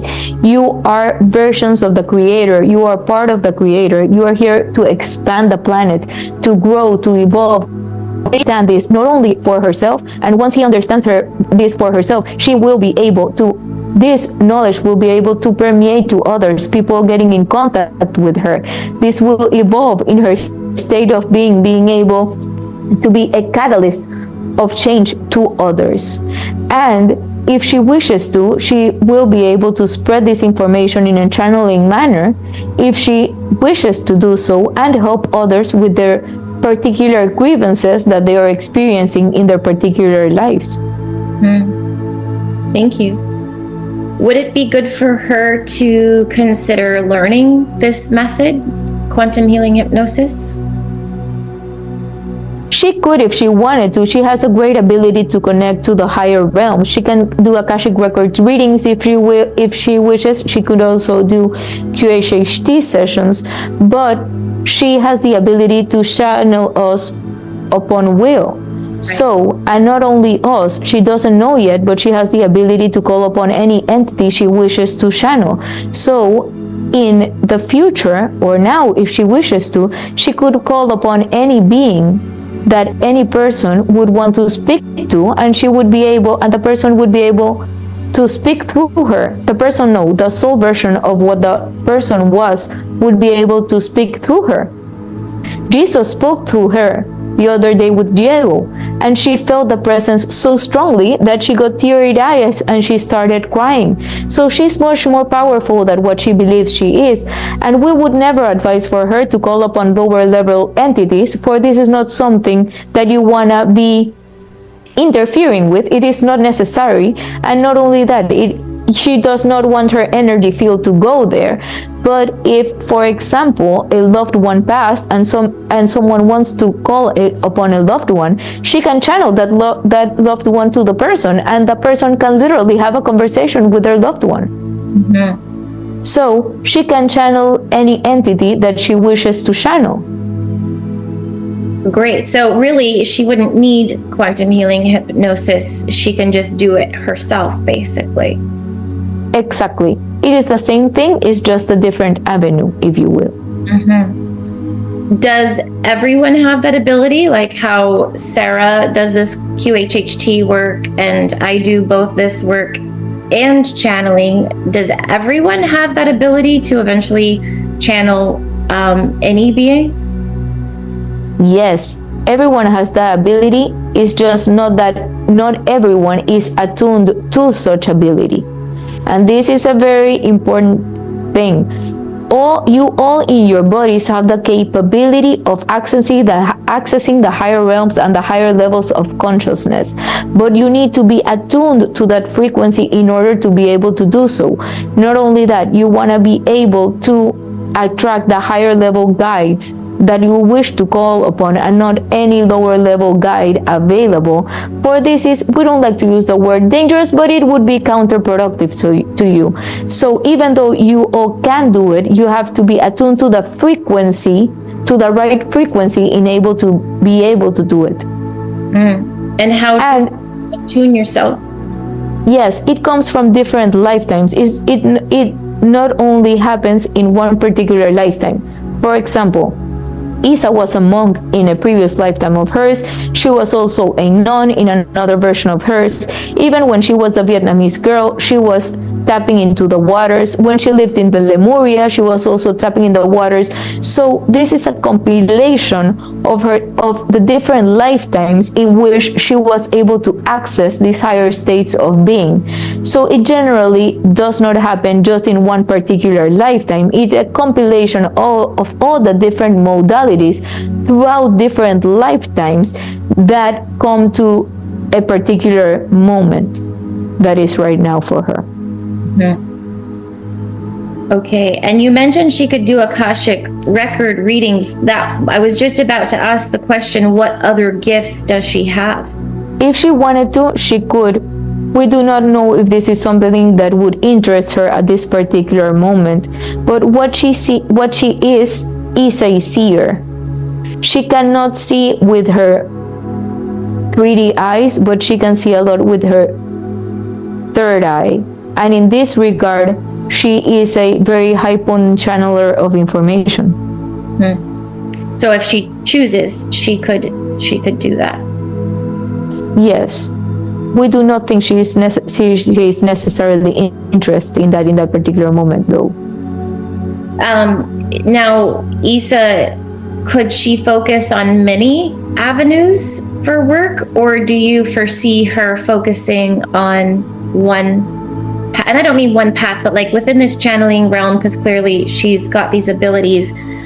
Should she pursue Akashic readings and, channeling you and, different sessions, or is she meant to be a little more laser focused in what she chooses to do? The most powerful for her definitely would be the channeling. Yeah. This is what would be more attuned to her frequency and more in line with what she set herself out to do. The other ones, she will be able to tap into them very easily because she is able to channel. But the one that's able to provide the most beneficial information, the most light from the higher realms, definitely would be the channeling. Okay. And, most people put channeling above meditating. Why is it so hard for her to meditate? Because she's already accessing the higher realms through channeling, so there are no higher realms to be accessing through meditation. She wants the same experience as she's having with the channeling through the meditation, and that's never going to happen. For meditation, it's its own path, it's its own journey, so she can never project what she wants to experience through meditation because of her previous experiences. Meditation, if it's meditation in and of itself, and channeling is channeling in and of itself. You should not portray your expectations of one upon the other, because your expectations will never be met. Makes sense. Is she going to keep moving through periods of time where she doesn't channel, or she feels like she shouldn't, and there's possibly protection going on? We believe this is part of her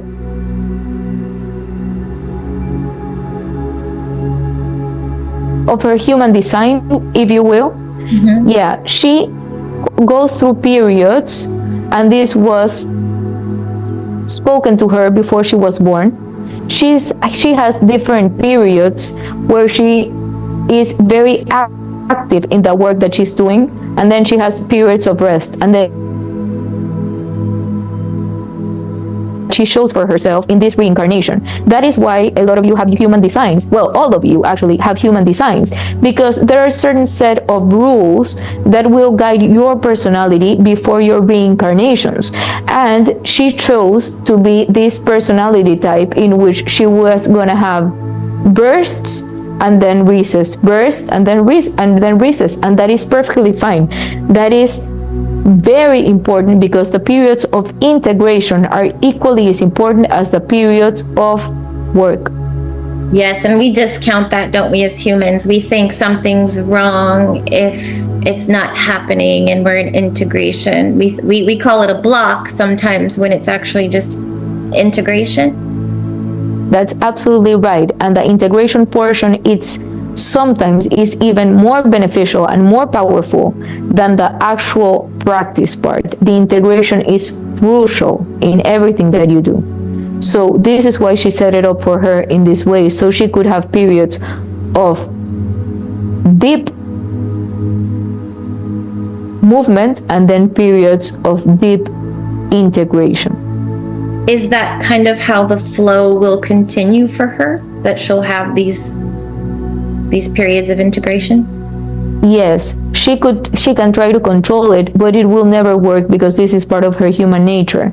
And when you're accessing the higher realms with such a high frequency and such a high at such high powers at one time, it is important to have those periods of integration to preserve your energy afterwards. So you don't want to get burned out, if you will, because it's a lot of energy coming through at one time. So those periods of integration are crucial. And the more she channels, the more she will be able to hold more light. But it is a gradual process. The human body is not attuned to having so much light for such long periods of time, and at times at one particular moment. Mm-hmm. Okay. What role does her Kundalini rising have in her life at this time? The Kundalini energy is a wise, very wise teacher that will bring forth the lessons that you need to experience in a particular lifetime, and actually acts as a mirror upon yourself to be able to face the things that you are resistant to face and that you do not want to face. But you need to surrender to it fully. If you try to control it, or if you try to resist it, then the Kundalini energy can become a very potent energy of discomfort, if you will. So you just need to surrender and trust that the energy is working in your best interest for your highest good and knows what to do. Some humans believe that they need to know how to rise the Kundalini energy. This cannot be further from the truth, for the Kundalini energy is very wise in and of itself and knows exactly what it is doing. The only thing you human beings need to do when your energy continues to rise is to surrender to the experience and face whatever the energy wants to bring upon your reality. It is a great teacher, and it is a huge honor to be able to experience it, because it's a quicker path to growth, if you will. Mm-hmm. So she doesn't need to assist the energy then to rise fluidly. She just needs to be and accept what it's doing. Exactly, and surrender to the experiences that the energy brings forth to her in her life. I see. Thank you. It has a way of showing you what you do not want to face. Of course. In this regard, you need to surrender and face it. So it requires a lot of fearlessness, if you will. Okay. Would Kundalini yoga be a good practice for her? We do believe so. She practiced it in Sedona, and it was really helpful for her. We believe yoga as a whole would be a great practice for her, because this helps her attain higher states of consciousness in a way that she does not need to actually channel. She is channeling, but in a much more energetic, efficient way, if this makes sense. So we do believe yoga would be very greatly beneficial for her, and the movements would also help her a lot. Okay. Movement is, we do believe humans underestimate the power of movement. Oh, I've figured that out lately for sure. Yeah, it's so powerful. I mean, our bodies are meant to move. We need to move, and we're moving energy, right? We're moving stagnant things out. Definitely. How is what Issa's doing? And I feel like she meant this as a general life question. How is what she's doing making a difference? Because she doesn't know it right now, but by her fulfilling her life's purpose, she will bring forth this experience to the entire humanity, to the entire human plane. So by stepping into her power, by understanding who she truly is, projected forward, she cannot project forward what she has not embodied for herself. That makes sense. As far as ancestors, are there any messages they want to give her? Is there anything she's supposed to heal in her line? Just that they are always there for her. They are always supporting her. They are always helping her. They are always bringing forth messages and experiences to her. And they are deeply rooting for her on the other side. She's so loved. She's so supported. And she has a huge cheerleading team for her on the other side. And they are so incredibly grateful for her work, for what she's doing in this reincarnation, what she chose to do in this reincarnation, and they are so eager to watch how this unfolds for her. So she's deeply supported, and she's deeply loved, and she's never alone.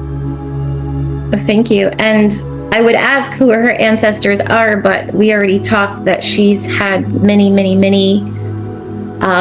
origins in different places. So it sounds like her ancestors are all sorts of star seeds and beings. Is that correct?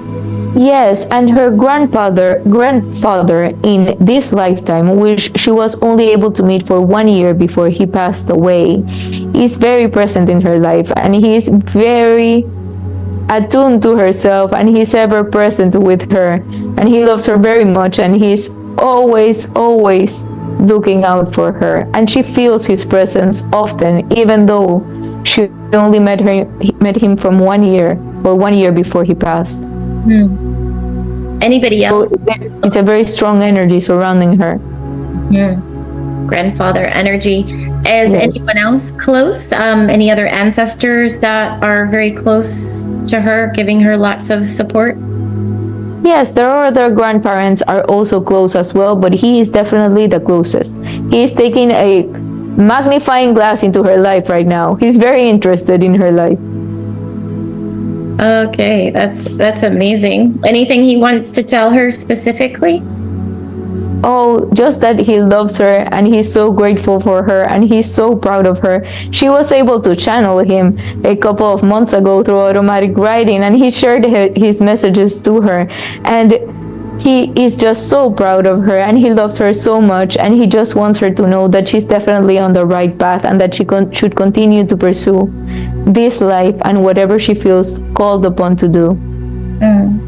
Beautiful. And would it be a good idea for Issa to go back and reread her automatic writings from this new perspective, that what's coming through is real, is valid, is not necessarily her ego?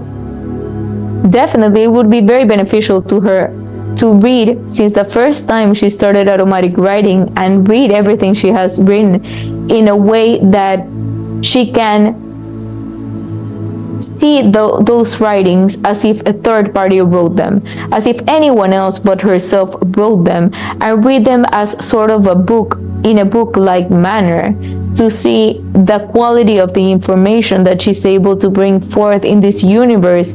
But when she gets too attached to it, she cannot see the information for what it truly is. So it would be very beneficial for her to look at it as if someone else altogether wrote it, because this is the case.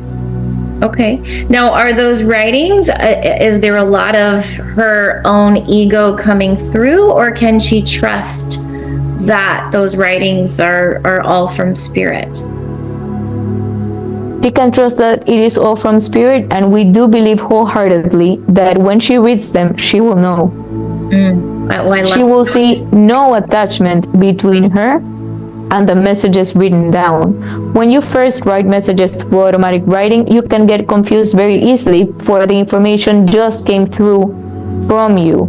But when you leave certain periods of time to go by between when you wrote the information and when you read the information, then there's not an energetic attachment to the information anymore, and you're able to see it for what the information truly is, and for the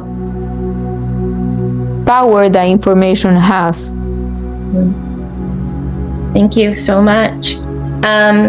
Also, when she's been channeling with Diego, is that the same? Can they both trust that what she's speaking is completely accurate, or have there been pieces of her own knowing and ego coming through?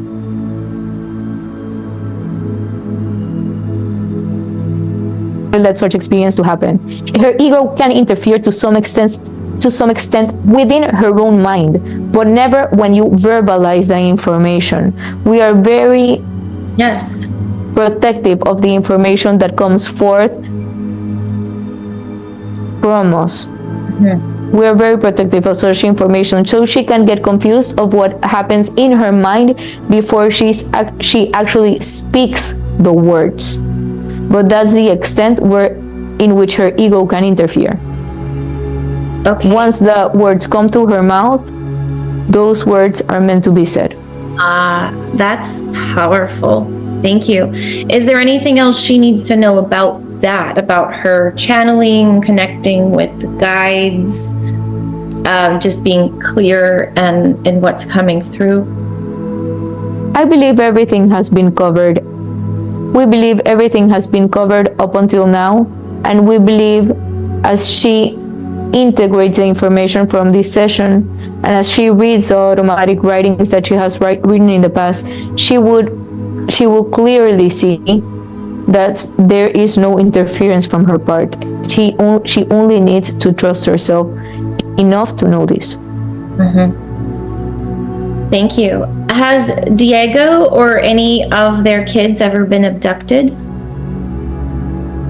We don't believe so, no. Interesting. Any advice she could receive to help Adrian, who's been having sleep issues and is scared of the window? Yes, Adrian is scared of the window because of TV shows that he has been watching in this 3D reality. And a lot of kids his age have what they are called some sort of night terrors here and there. But Adrian has not been abducted at this particular moment in this lifetime. So she should not be worried about this. He will not be abducted either. Diego was abducted, but he was abducted in a different lifetime, in a different reality. We understand he sees this as having happened in this particular lifetime, but his experience what was not in this lifetime per se. It was in another version of this reality. It is hard to grasp, but it was not in the version of Diego that he is now living and experiencing. Okay, I see. Interesting. They should not fear this, for it is not happening to them. Okay. Is there anything else she needs to know around that?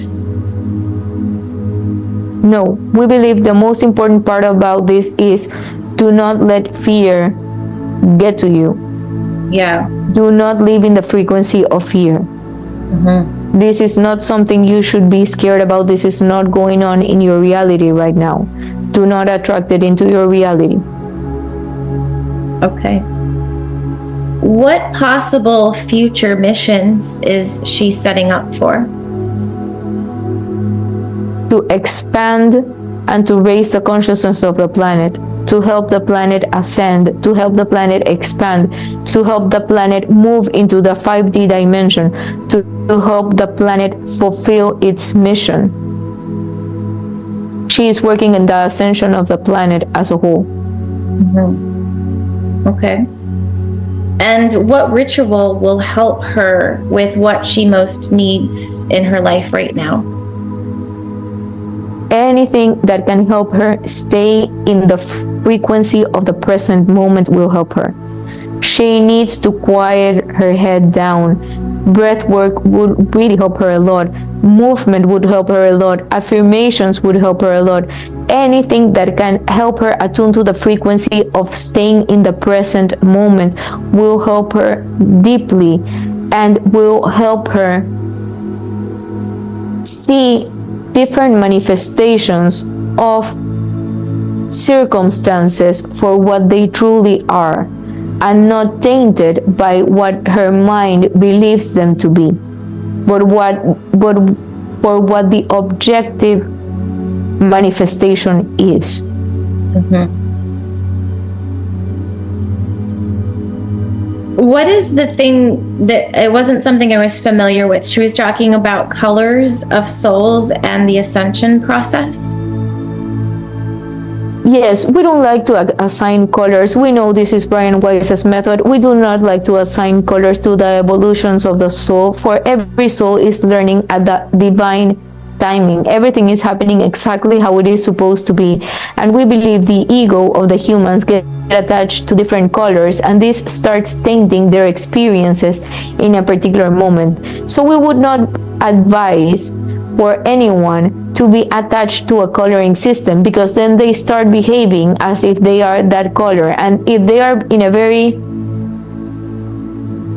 initial stages of their evolutions, they feel very defeated. And if they are very in a higher state in their evolutions, then they think they are very grandiose. And this is something that the human mind cannot comprehend, that you will go through all of the stages of your evolution in due time, in divine timing, and it is no one is better than the other. It just is.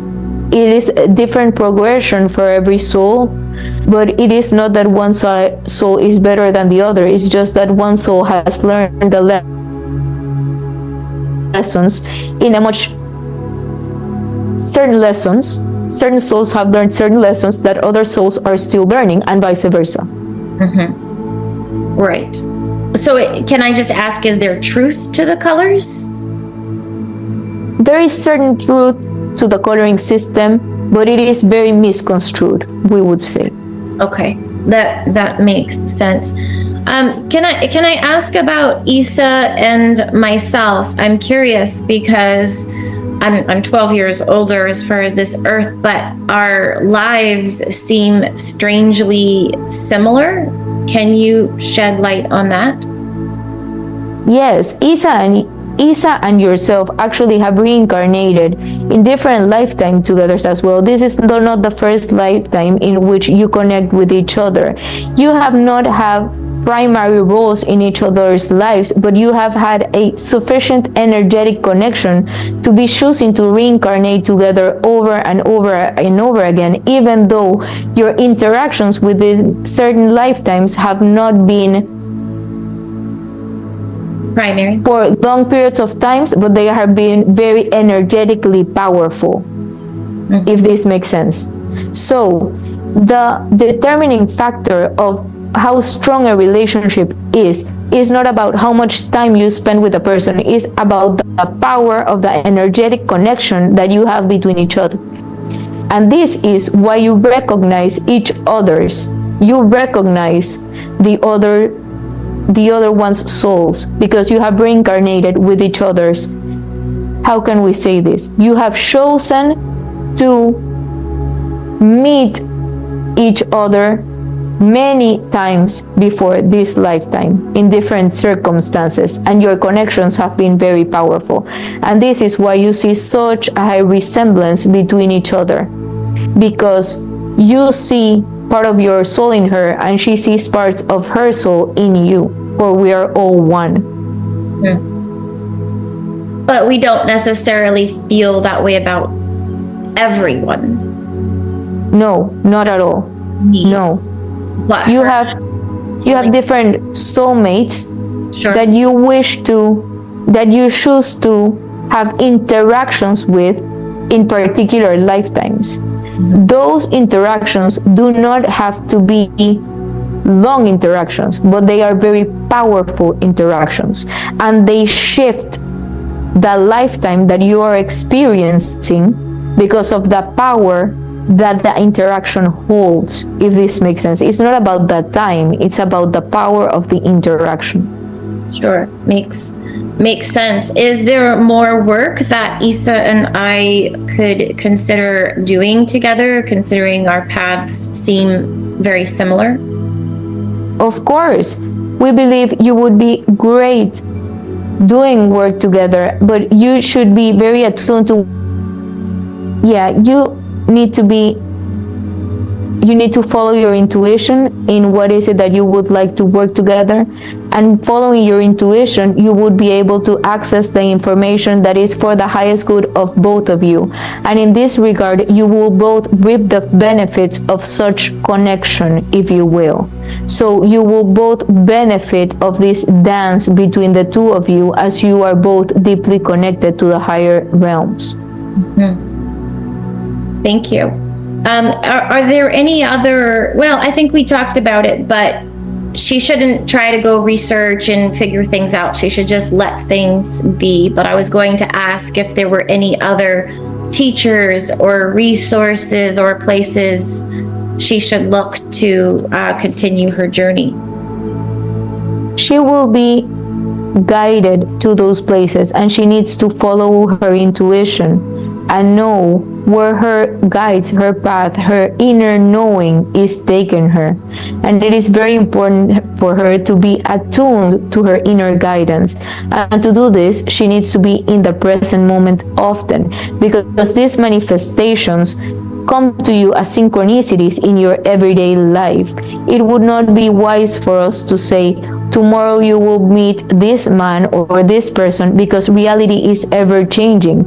So what is most important for her in this particular moment in time is to be attuned to her inner guidance, to know which directions to go when she feels intuitively guided to do so. Is there anything else she's wanting to know that hasn't been covered yet today? She wants to know if the postcoital cystitis has also been released, and we have released this as well. It was connected with the herpes. It had the same root origin, and it was the same attachment that had it in your body and your system. So as the same with the herpes, we have cleared this now. The lessons have been learned.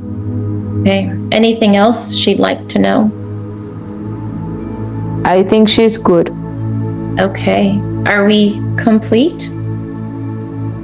I believe we are. We would like to extend our greatest gratitude to you for holding the space for us today. We're so deeply grateful for this interaction today. Thank you so much for all the work that you're doing. It is very much appreciated. Thank you so much. Okay.